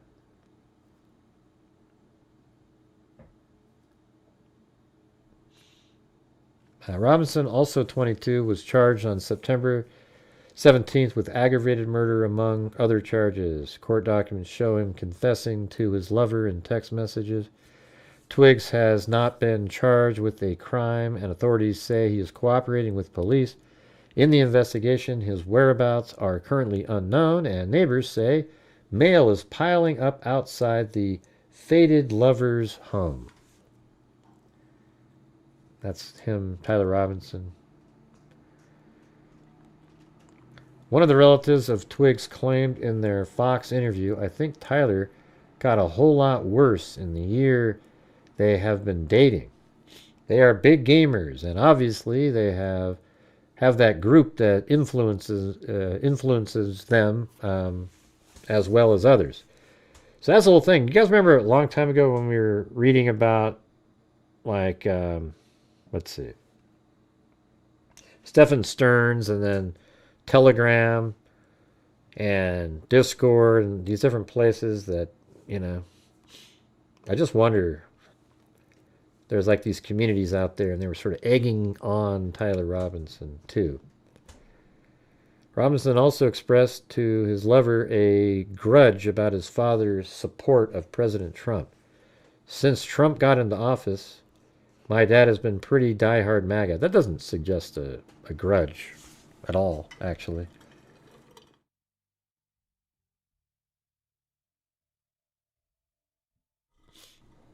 Yeah.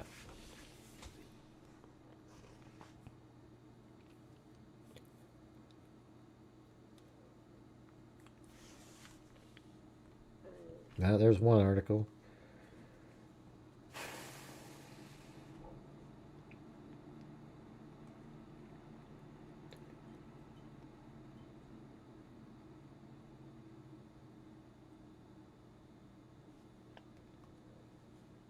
I'm trying to find there it is.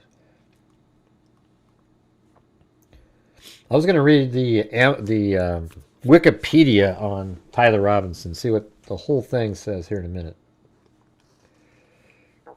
Let's see. Let's check this one out.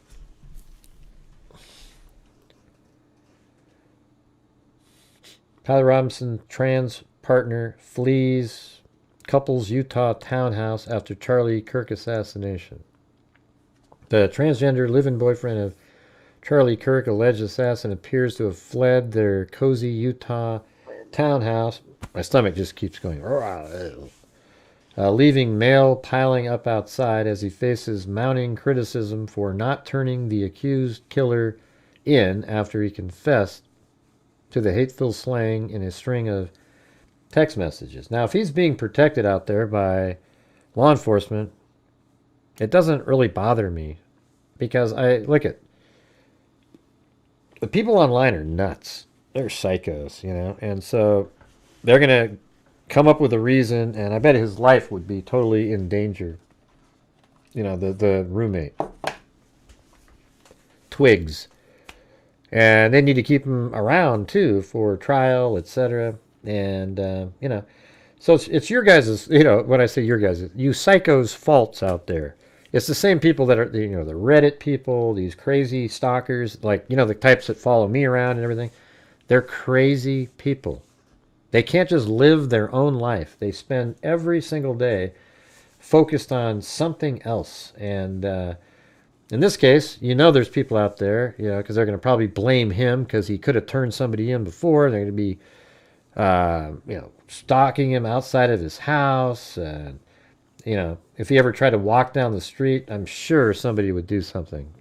So, maybe he's being protected somewhere at this point. That doesn't bother me at all. I mean, he isn't the shooter, so, it's possible he knew that Tyler Robinson hated Charlie Kirk. I'm sure he didn't like Charlie Kirk either.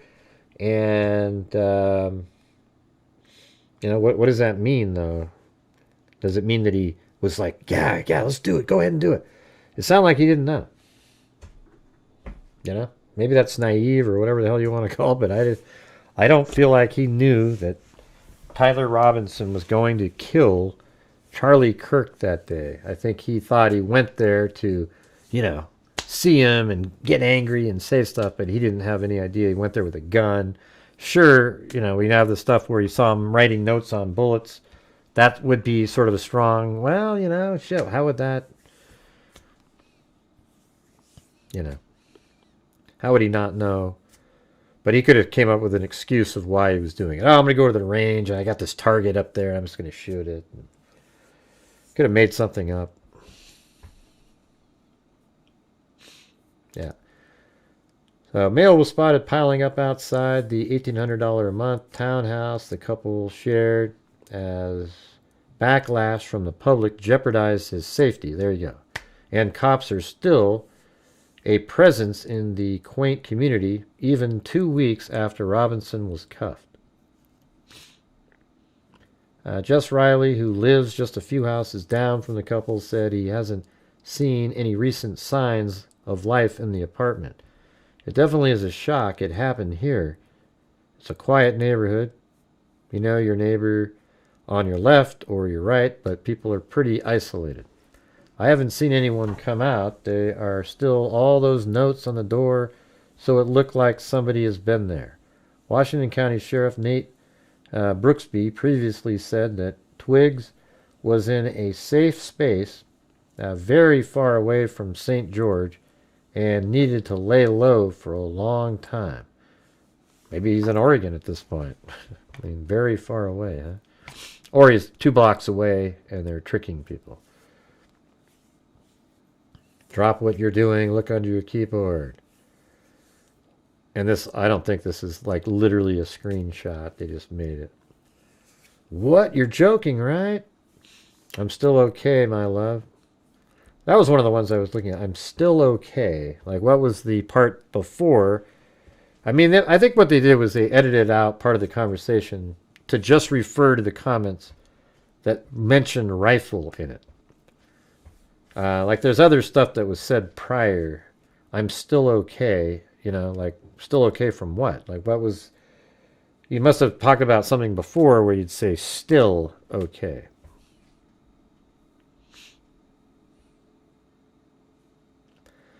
Twiggs has not been charged with a crime in connection with Kirk's shooting and has been an integral part of the investigation as Robinson's apparent go-to in the immediate afternoon of the assassination. Robinson apparently left a note underneath Twiggs' desktop keyboard and instructed him to find it after Kirk was shot. The alleged assassin also texted Twiggs to confess to the murder, with Twiggs responding in apparent disbelief as he tried to rationalize what was quickly unfolding. Twiggs, a transitioning transgender woman, was described as the black sheep of the Utah family who were unaware of his reported relationship with Robinson.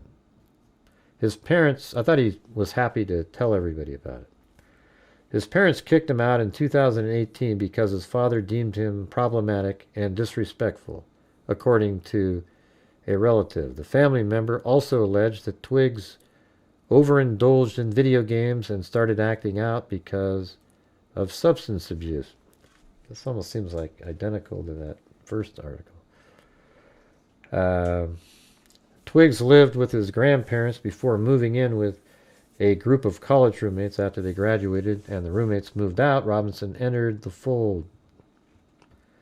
He shared support for former President Joe Biden in 2022 and joked about being targeted by advertisements for different mental health disorders, including schizophrenia and borderline personality disorder. Huh.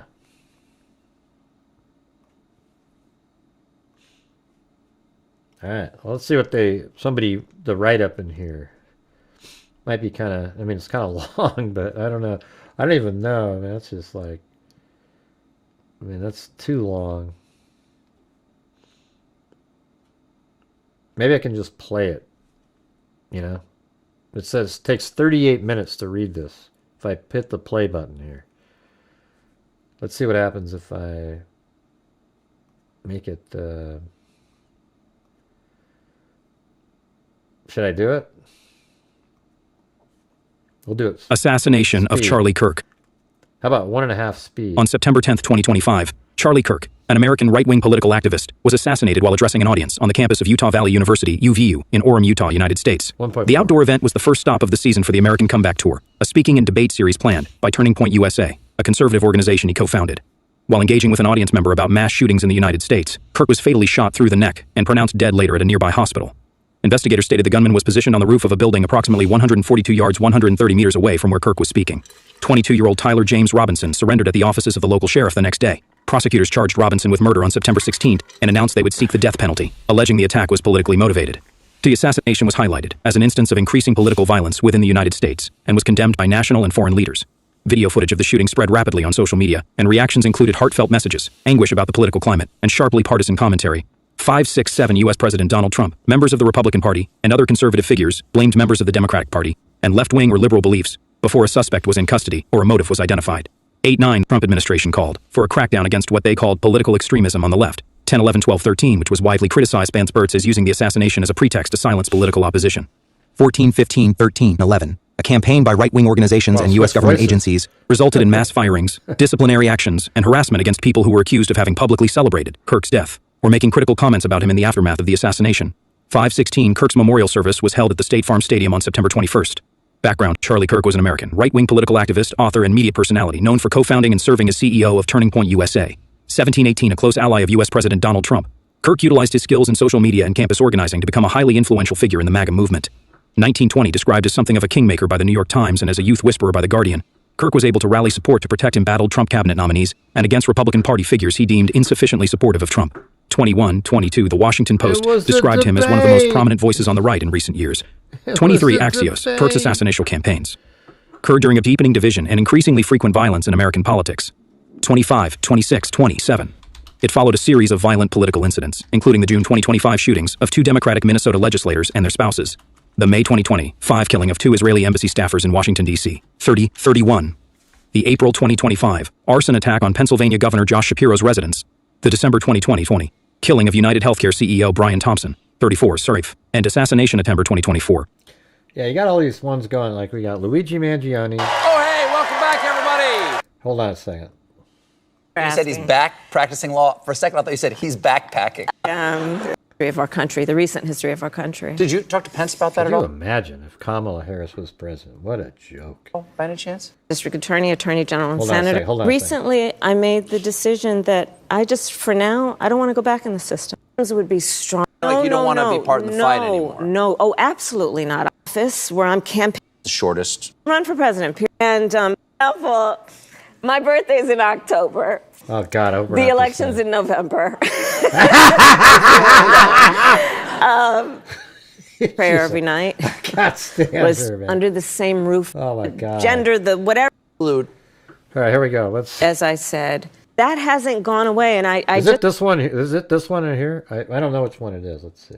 think it's really important, and this election cannot take that away. But let's be clear on Day. and we turned it into a war room. Just a couple of, so President Biden says he's stepping out of the campaign behind you. And team, and but I had a team. Did greatly in the office of the president. That did people start saying you might need to be prepared for this? Let me say something about Joe Biden.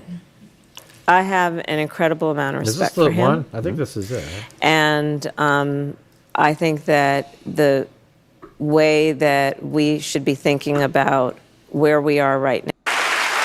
Separate yourself from Joe Biden. People are asking you over and over again. I was one of them. What's I say that because not oracle performance to say I told you so? even what I did not predict. Naive. On and in one. We designed their hands. Basically, gave whoever would be president when I was in the campaign on time immunity. Immunity. Stephen Colbert. We. When did she say that part about debate? It was a debate. Harris, everybody. I think it. Maybe it's not this one. I mean, she did. Let's see. It was a debate. With, oh, yeah, that's right. It was this online thing. Yeah, that's different. Look at this. This is crazy. You know, she was just sitting at home just pounding down drink after drink. Hold on. Candidates Oh my God. to join Look at this. Vice President Biden. Look at her presumptive face. nominee. Your name's on that list. First question, would you like to join the ticket? I'd be honored if Hold on. Let me get to the... we're trying to get rid of the affordable be an imperative of why This is way probably before.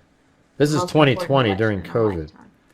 Well, from an outsider who doesn't really know both of you very well, your relationship, which seems like a good one now, really does bring home the old phrase politics makes for strange, let's say, partnerships. Look at her face, for God's sake. Because in those debates, you landed haymakers Yeah. on Joe Biden. I mean, his teeth were like Look chicken. at this interview here. They should have played this interview on every ad for the entire, like, for a year. They wouldn't have got 2 votes. It's all over the stage. And now I believe Watch you this. that you're fully supportive of him. How does that transition happen? How do you go from being such a passionate opponent on such Yeah, bedrock watch this. principles for you, and now you got... Hey, thanks so much, Richard Brinton. Hey, you guys, if you haven't seen this, you got to see this. You'll see exactly why a lot of, this wouldn't be shown on the other side in any media circles. It's just crazy. Seem to be pals. It's coming up. It was a debate. Not everybody landed punches like you did, though. It was a debate. So you don't mean it. Oh, my God. It was a debate. That the whole reason, literally, it was a debate. It was called a debate. I understand. Traveled to the debate. Right, but that's not what he's There were saying. journalists He's wondering, there you called him a covering the racist. debate where there would be a debate of differences of opinion and issues. Okay. I am All 1,000% supportive of Joe Biden, and I will again do everything I can to make sure he is elected. I 100% believe you. I was just asking the transition after the debate, perhaps back to the handshake. I mean, in all seriousness, I've known Joe a long time, and I care about him deeply. And as you know, we all have. But you get how incredible. I mean, she called Biden a racist. All right, and he's saying, well, you called him. It was a debate. It was a debate. It was a debate. And it's like, well, that's not really what he's saying. Is like, how do you get past that you called him? I mean, I don't even know how people, after seeing this, would even consider anything. Family members or friends with whom we have disagreements. To get on stage and debate Mike Pence. It's a debate. I'd buy a ticket to that. A debate. Oh, my God. So you don't mean it. It was a debate. That the whole reason, Yeah, but literally, so it you was don't a mean debate. stuff you're saying in a debate? Called a You see how dumb she is? Like, okay, so it's a debate. So now you don't mean what you were saying in the debate? Anyways, I had to hear that again because it was mentioned in chat. Hope that didn't offend anybody out there. All right. So where are we at here? September 2024. At a campaign event in Kentucky with Nate Morris in June 2025, Kirk himself spoke about the potential for violence. He told the crowd, "We're on the front lines where it's not always safe." 37. Turning Point USA announced on August 27th that Kirk would be visiting several college campuses during September-October 2025 as a continuation of a speech and debate series titled The American Comeback Tour, which began in February. 38-39. Kirk's appearance at UVU was scheduled to be the first tour stop of the season. 18. A petition was circulated calling on the university to cancel his appearance, but university officials permitted the speech, citing free speech and open discussion policies. 40. Approximately 3,000 people attended the event, which was secured by 6 police officers and Kirk's private security personnel. 42-41. Although the event was ticketed, the ticketing was not enforced. Metal detectors were not used for entry to the event. Assassination officials stated the suspected gunman arrived on campus in a gray Dodge Challenger at 8:29 a.m. MDTC6. Security showed that he was dressed differently than he was around the time of the shooting. Investigators said that the suspect reappeared on video at around... You know what I think? I think that time that Candace put out at 8:06 doesn't make sense to me, where he's walking in the shorts. I think that is after the, like, that 8:50 something time that you see him walking. I think he continued walking around. I think it's more like, here, let me, where are we? I don't even know where I'm at.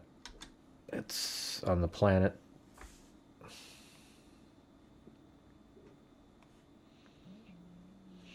I think that,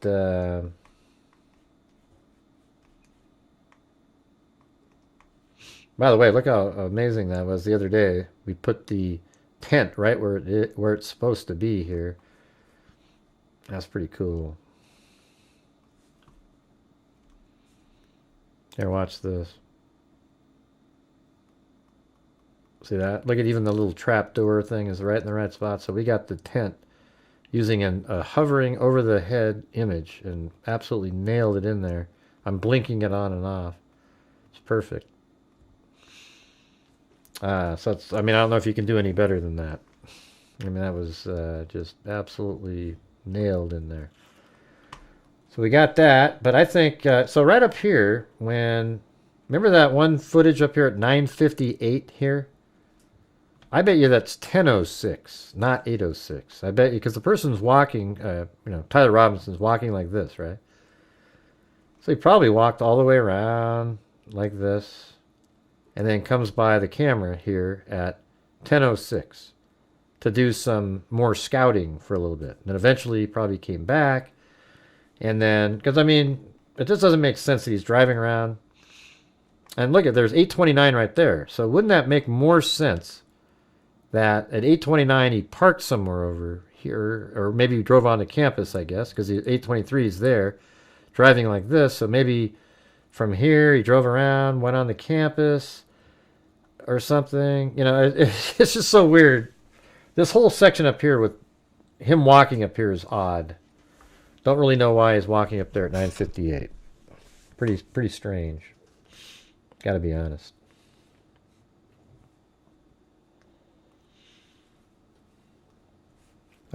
Let's go back to this. Around 11:50 a.m., when he moved through a grassy area into a parking lot near the campus. Video posted by TMZ on Twitter appears to show the suspect in the area described by the investigators. 44. At 11:53 a.m., he stopped at the top of some stairs and pulled out his phone before proceeding into a pedestrian tunnel. 44. Still images released by the FBI show him ascending a stairwell in a parking garage adjacent to the tunnel. 44. The speaking event began at noon 45 with about 3,000 people in attendance. 46. Authorities said the suspected gunman was seen at 12:02 p.m. walking on the north side of the Lucy Center, where they said he would later shoot Kirk from the roof. 44. According to an affidavit, the suspect entered the Lucy Center from the southeast side and was seen ascending the stairs next to the building 13 minutes later. 44. Kirk appeared at the event at about 12:09 p.m. and started throwing hats into the crowd. 46. At 12:11 p.m. he began speaking.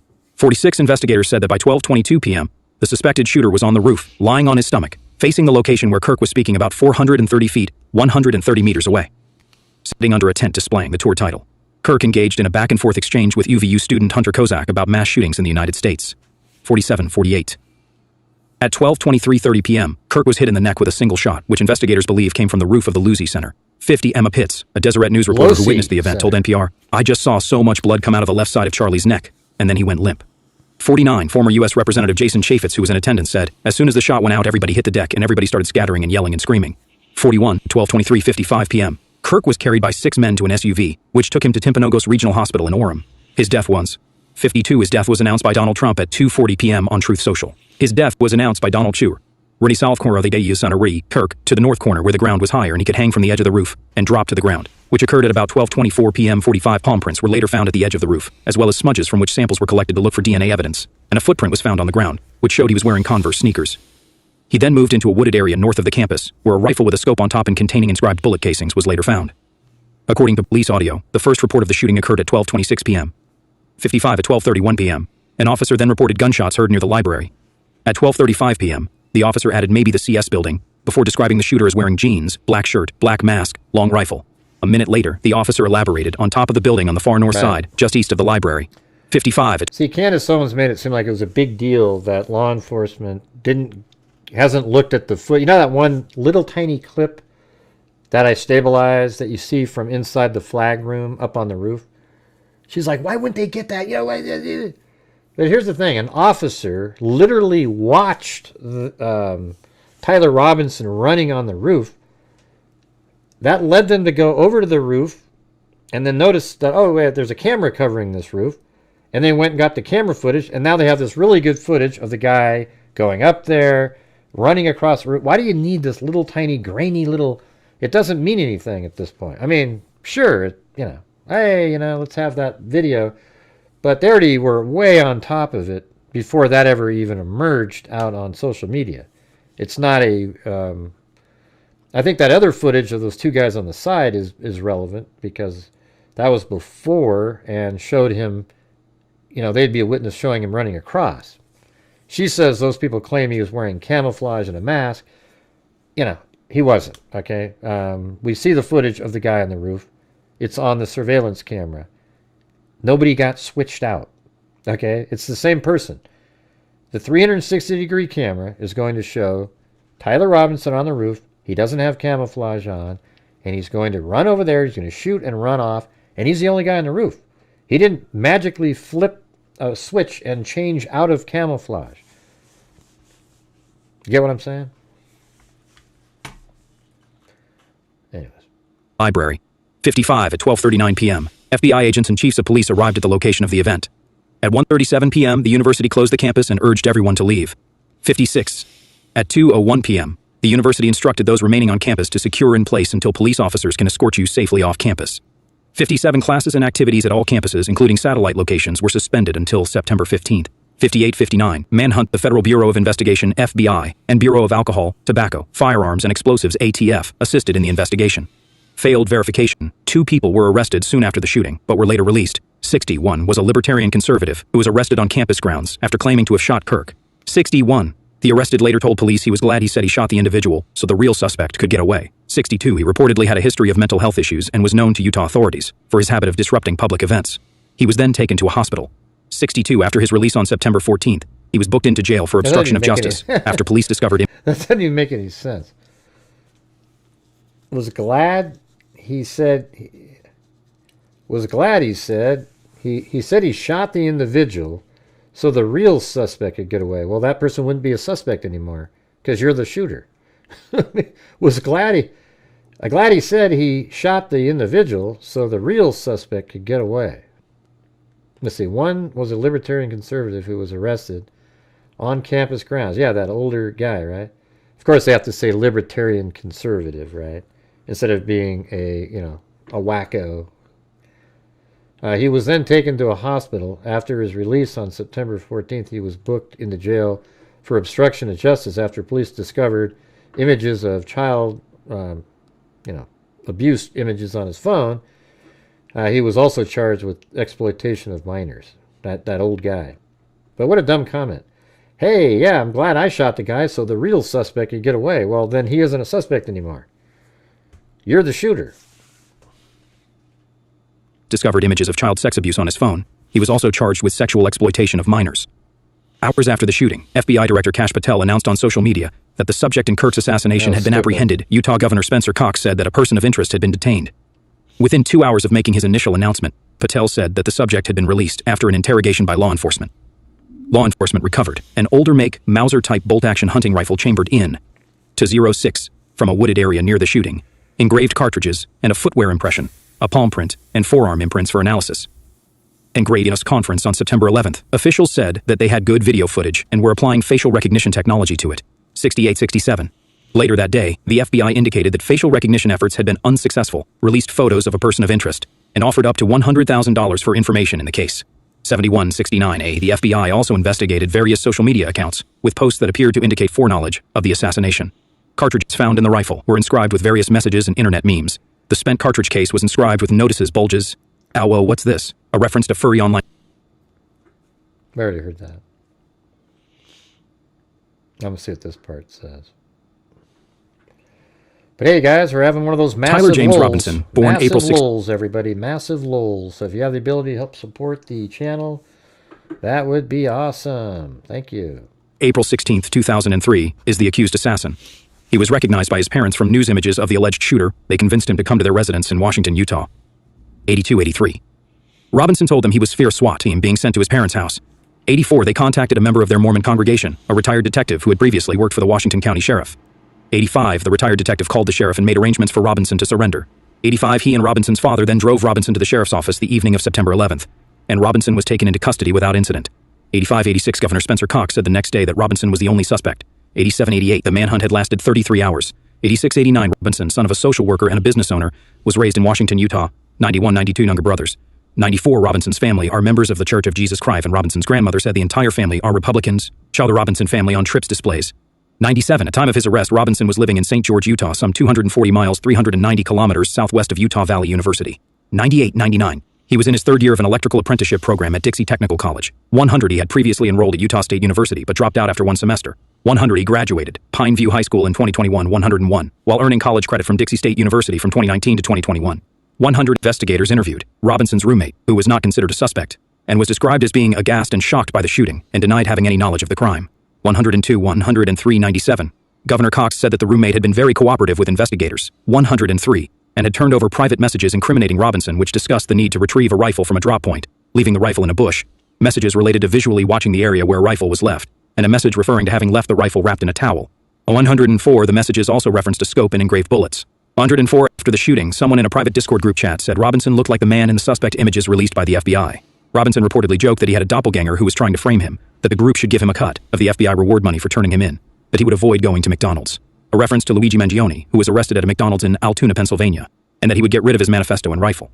Another recovered message posted later the same day read, "Hey guys, I have bad news for you all. It was me at UVU yesterday. I'm 6, sorry for all of this. I'm 6, surrendering through a sheriff friend in a few moments. Thanks for all the good times and laughs. You've all been so amazing. Thank you all for everything." 106. A friend in the Discord group wrote the next morning that the confession appeared to be true while also calling for prayers, both for Robinson's repentance and for Kirk's family. 106. Discord later suspended his account. Later, September 15th, the FBI announced that Robinson's DNA matched that found on a towel wrapping the suspected rifle and on a screwdriver found on the roof from where the shot was fired. 17. Utah County Prosecutor Jeffrey Gray said that Robinson's mother told investigators that her son had become more political over the last year and had started to lean more to the left, becoming more pro-gay and trans rights-oriented. 82. Robinson was registered to vote but not affiliated with any party, and there is no record of him voting in Washington County, of which St. George is the county seat. Robinson had no criminal record prior to his arrest. On September 14th, Governor Cox said that Robinson had very different political views than those of his conservative family and adhered to leftist ideology. 100, 111, 112, although he did not provide specifics. 113. According to Cox, Robinson appeared to have become radicalized after dropping out of Utah State University and may have been influenced by aspects of internet culture. Cox also said that one of Robinson's relatives had told investigators that during a family dinner, Robinson had expressed dislike of Kirk and discussed his upcoming visit to Utah Valley University. 114. While Trump and other elected Republicans have alleged Robinson was connected to left-wing groups and threatened to crack down on them, sources familiar with the investigation stated that no such evidence had been found. 115, 116, on September 16th. Yeah, there's no evidence that he was part of a group, left-wing groups. But he's got left-wing ideology, obviously, right? I mean, does anybody really, how do you not know that? September 16th, prosecutor Jeff Gray stated that the suspect had become increasingly concerned about gay and trans rights and that he had grown apart from his family's conservative views, citing Robinson's relationship with his transgender roommate as a factor. Gray further outlined details of text messages that the prosecution believes Robinson sent to his roommate, which stated that he had been planning the shooting for just over a week. When the roommate asked why Robinson had done it, he answered, "I had enough of his hatred. Some hate can't be negotiated out." 182. According to ABC News, the charging documents did not indicate the relevance of those stances or whether Kirk's remarks about those issues were a motivating factor, and reported Gray said he would let a judge determine whether the statements allegedly made constituted it. See, when people show up in here and say, "I don't believe he's the killer," they're just trolling, you guys. Just ignore. There's no way a rational-minded, I guess there's a lot of irrational people out there, But rational-minded people don't look at this case and think that there's another shooter and Tyler Robinson is just some patsy, okay? Those are the fringe lunatics that we do have in society, all right? Anyways, you guys, I'm going to call it a night. I appreciate you guys being here. I'm going to go get ready for making something, maybe a video or something for tomorrow. I got to use the time up for that. So, hope you guys thought the show was interesting. We went over, let's see, Hunter Johnson's interview, the yogurt shop murders, and I found a bunch of like old articles about the killer. And then we went over some background information on Tyler Robinson and Twigs. There you go. I think it's Crime Dissecta. I'm a certified lie detector. Gonna get you. Anyways, thanks, first of all, out there to Peggy, Mary, Susie Clue, and Lisa for the coffees. Then we had Norbert for a PayPal. Then over here we had Nate Campbell gifted a membership. Then Amy gifted one. Then Stephanie Sprague. Then Wild Bill Wassman gifted a membership. Allie Cake. Boo and Honey. Almost sounds like boo. Mushy Mystic. Tater. Whiskey Boots. 25 months. Zozo. 67 months. She said, koi fish always travel in groups of 4. If attacked, koi A, B, and C will scatter, leaving behind the decoy. And then Nate Campbell gifted one, and Chris Stew. Sandy Shirley gifted a membership. Nate Campbell gifted one, and Gloria Batari. And then Affidavit. And we had FC Receptor, Mushy Mystic. Lisa Belson gifted 10 memberships. Thank God. And then we had Christine, and then M10 did 5. Then we had Mariska, David M, this account. Then Ralph K. David, then Sirius Black, then K. Me, this account.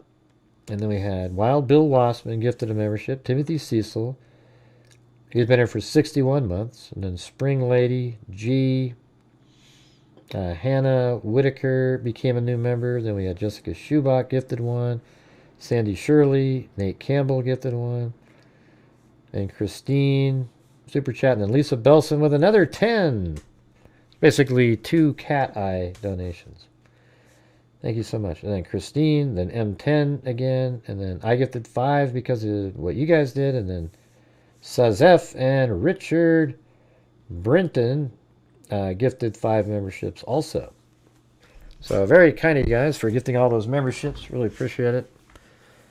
Does help support the channel. Hopefully some of the people stick around and stay members, and then we can try to get out. I'd love it if like I had 1,000 people that were, 10. If they all did $10 a month, then I wouldn't have to ever really worry that much about, hey, if you guys could help support the channel, blah blah blah. That's the part I don't like, is asking. But if I don't ask and I don't try to push for it, that I know we won't make it to where at a certain point where we can also give. That's the whole thing. It's like on my channel, I like to, obviously I like to bring as much income as possible, and then it also allows to give way more at the end of the month. I think my record month was $10,000 that we gave out.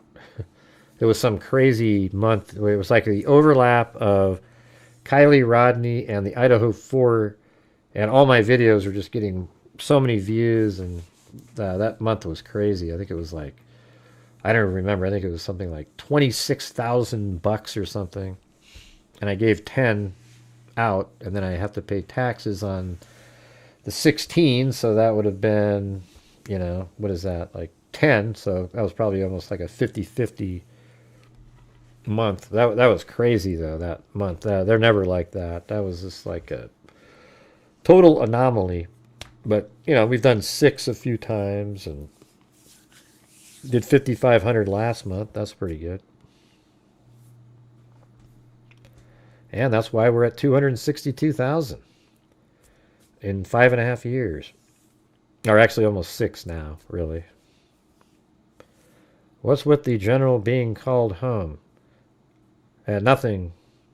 Hey, beyond the end game. Let me just tell you something. Just listen really carefully. You are factually incorrect in the case. You are being led down the wrong path. You are, in fact, wrong. You can keep spending all your days going over it and over it and over it again. I do wish I could. Gray, I donated almost 40 this week between. Hey, thanks, Megsy. Me ships and super chats. Hey, cool. I mean, I didn't realize. I mean, are we all counting up? How many? Hey, thank you. I appreciate it. I thank you every single time, don't I, Megsy? I'm not sure what the numbers on the screen. Yeah, but you're just factually incorrect beyond the end game. You're wasting your time. You're wasting all of our time with your comments. You are not going to be correct. No matter what comes out, though, you're going to pretend that you are that it was a conspiracy or something like that, instead of accepting the information when it comes out. So you're almost a lost cause at this point. Get what I'm saying? Okay.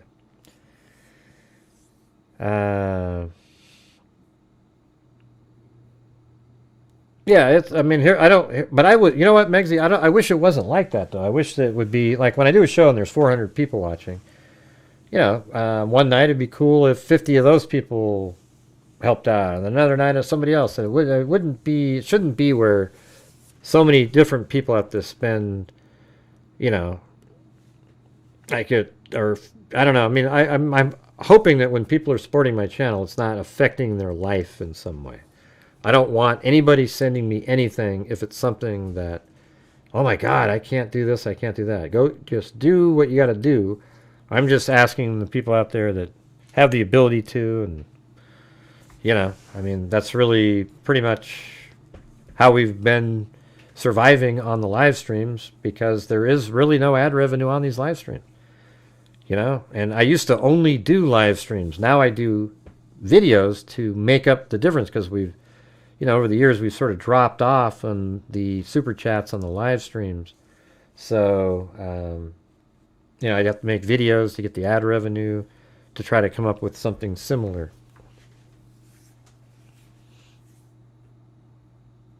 Yeah, it all matters. Yeah, it's... Yeah, I mean, if somebody did $5 in a month and that's all they feel like they could afford or something, that's appreciate. I appreciate that too. Whatever. I mean, there's some people that have the ability to help more often. And I'm just really grateful for it. I don't really know what else to say. But that's the part that's so.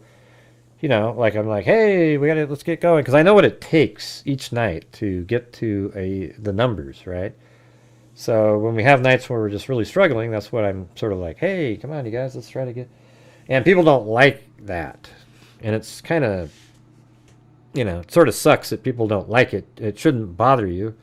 I mean, I do the videos and I cover crime as good as I can. I try to put out accurate information, and sure, I pause the show and say, hey guys, if we could get another 10 of these, because I know what I'm looking at, and sometimes people hear what I'm saying and sometimes they don't.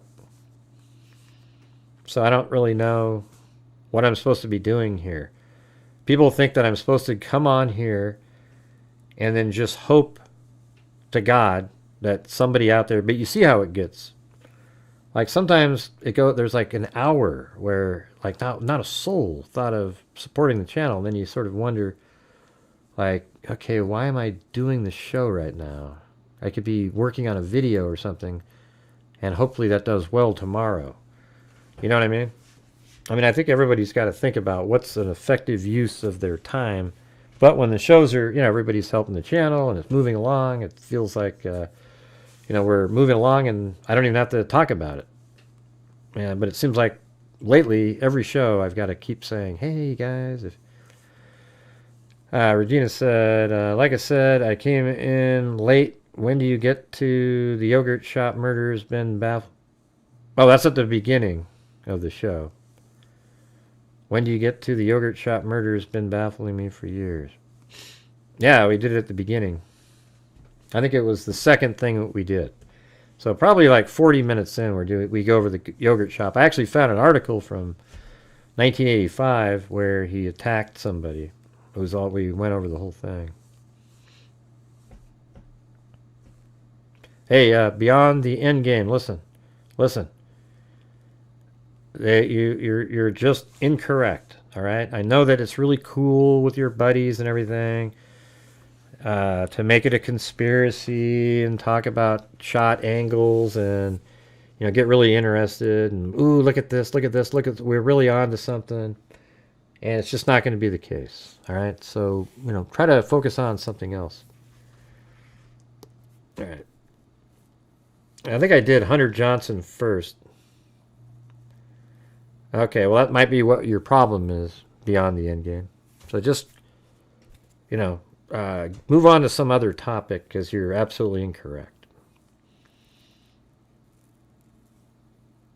Right, and that's another thing too. Like today, I put out 2 videos on the Idahofour case with new footage and everything, and I got the worst views I've had on any video in a month. So what do I do with that? You spend all the time making the video, putting it out there, working on getting the information, and nobody watches it, and you just sort of like have to just deal with it, I guess.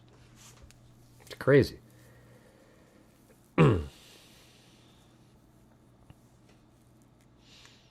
Yeah, which one, Cindy?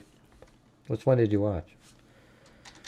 I mean, I have one that I put out yesterday that did pretty well, but then today it's just ludicrous. I mean, just one video today has 2,000 views and the other has 5. And normally I put out videos like the day before I had 41,000, 33, 21, 41, 220. And then these 2 videos today, 5,000 and 2,000. What is that? I mean, it's unreal, So I have no idea how that works.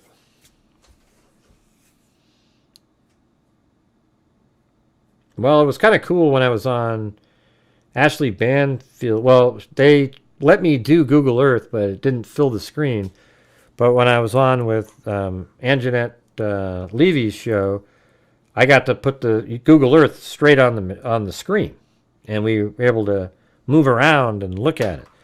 And that's really how these people need to be doing this stuff. I think a lot more people out there would be more interested in like the layout and where things took place, etc. But she had me on basically selfie-size screens, Gray, I watched the videos of you, bastard. Ooh. There's Lisa Belson laughing at Bruce Holdaway. Yeah. But Gray, I watched. Right. I mean, I think there's some freaks that watched it, but I mean, you're looking at just horrendously bad. For example, the one that got 2,303 views will probably make like $6. And then the other one, maybe 20. And that's just not good. Can't make it. I know you guys probably don't give a shit about that. I just like to just tell you everything that's going on and how things are going,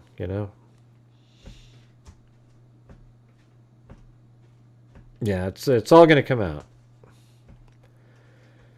Yeah, don't worry about it beyond the end game. They collected the camera because there was people running around stealing stuff, and they thought, oh, you better grab that camera.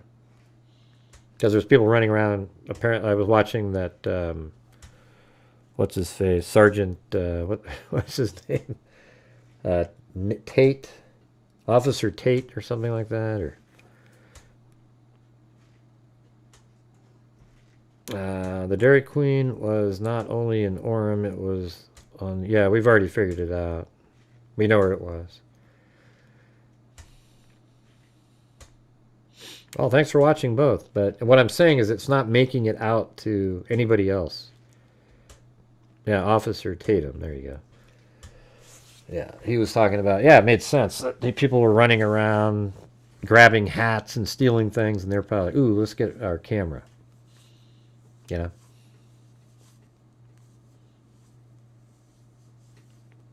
Yeah, I appreciate it. Thanks, Lisa. Yeah, I mean...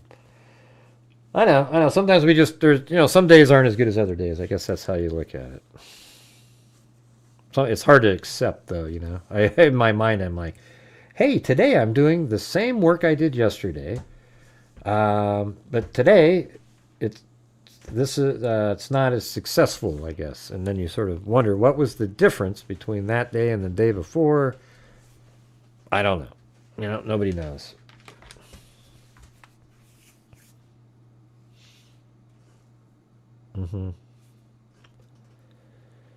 Literally proud when you show up at a band field or example, and then I basically harass my friends here and overseas with the link. Well, thank you, Mariska. Yeah.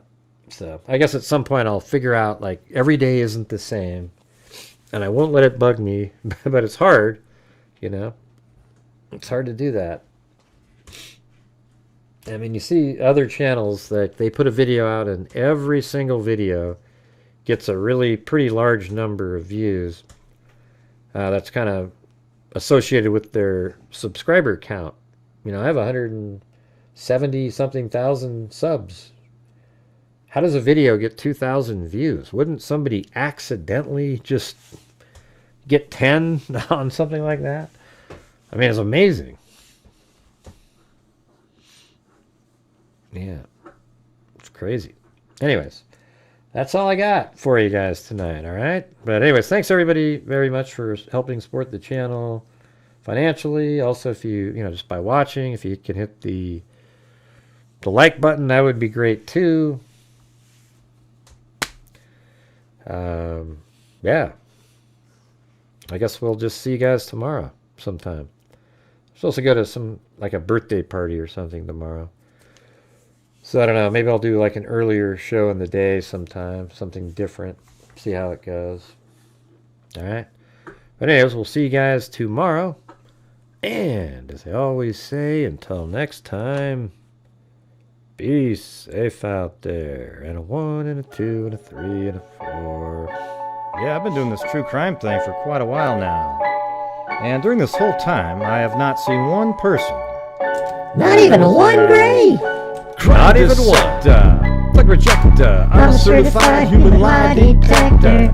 Gonna get ya on a stretcher. Hey, it's Bruce Holdaway. He loves this song. Crime sector is my nectar. Professor Gray is gonna give another lecture. Crime collector, freak connector, and I'm always gonna be a pull protector. Fool deflector. Interceptor. And I'm meaner than a spectre with a vector on his pector. With all respect, y'all. Just remember, I've attempted to fucking check ya. I have no agenda. I'm no pretender. And I'll Send it to you straight without the blender. And in the end, I'm gonna send ya on a mission to reveal the true offender. Yeah, so I'll just get right back to work. All right, everybody?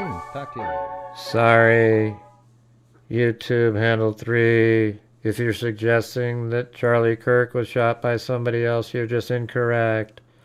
Let's not waste time, everybody. Thank you so much. We'll see you guys later. And yeah, that's me rapping. Jeremiah. Thanks for being here. Be safe out there.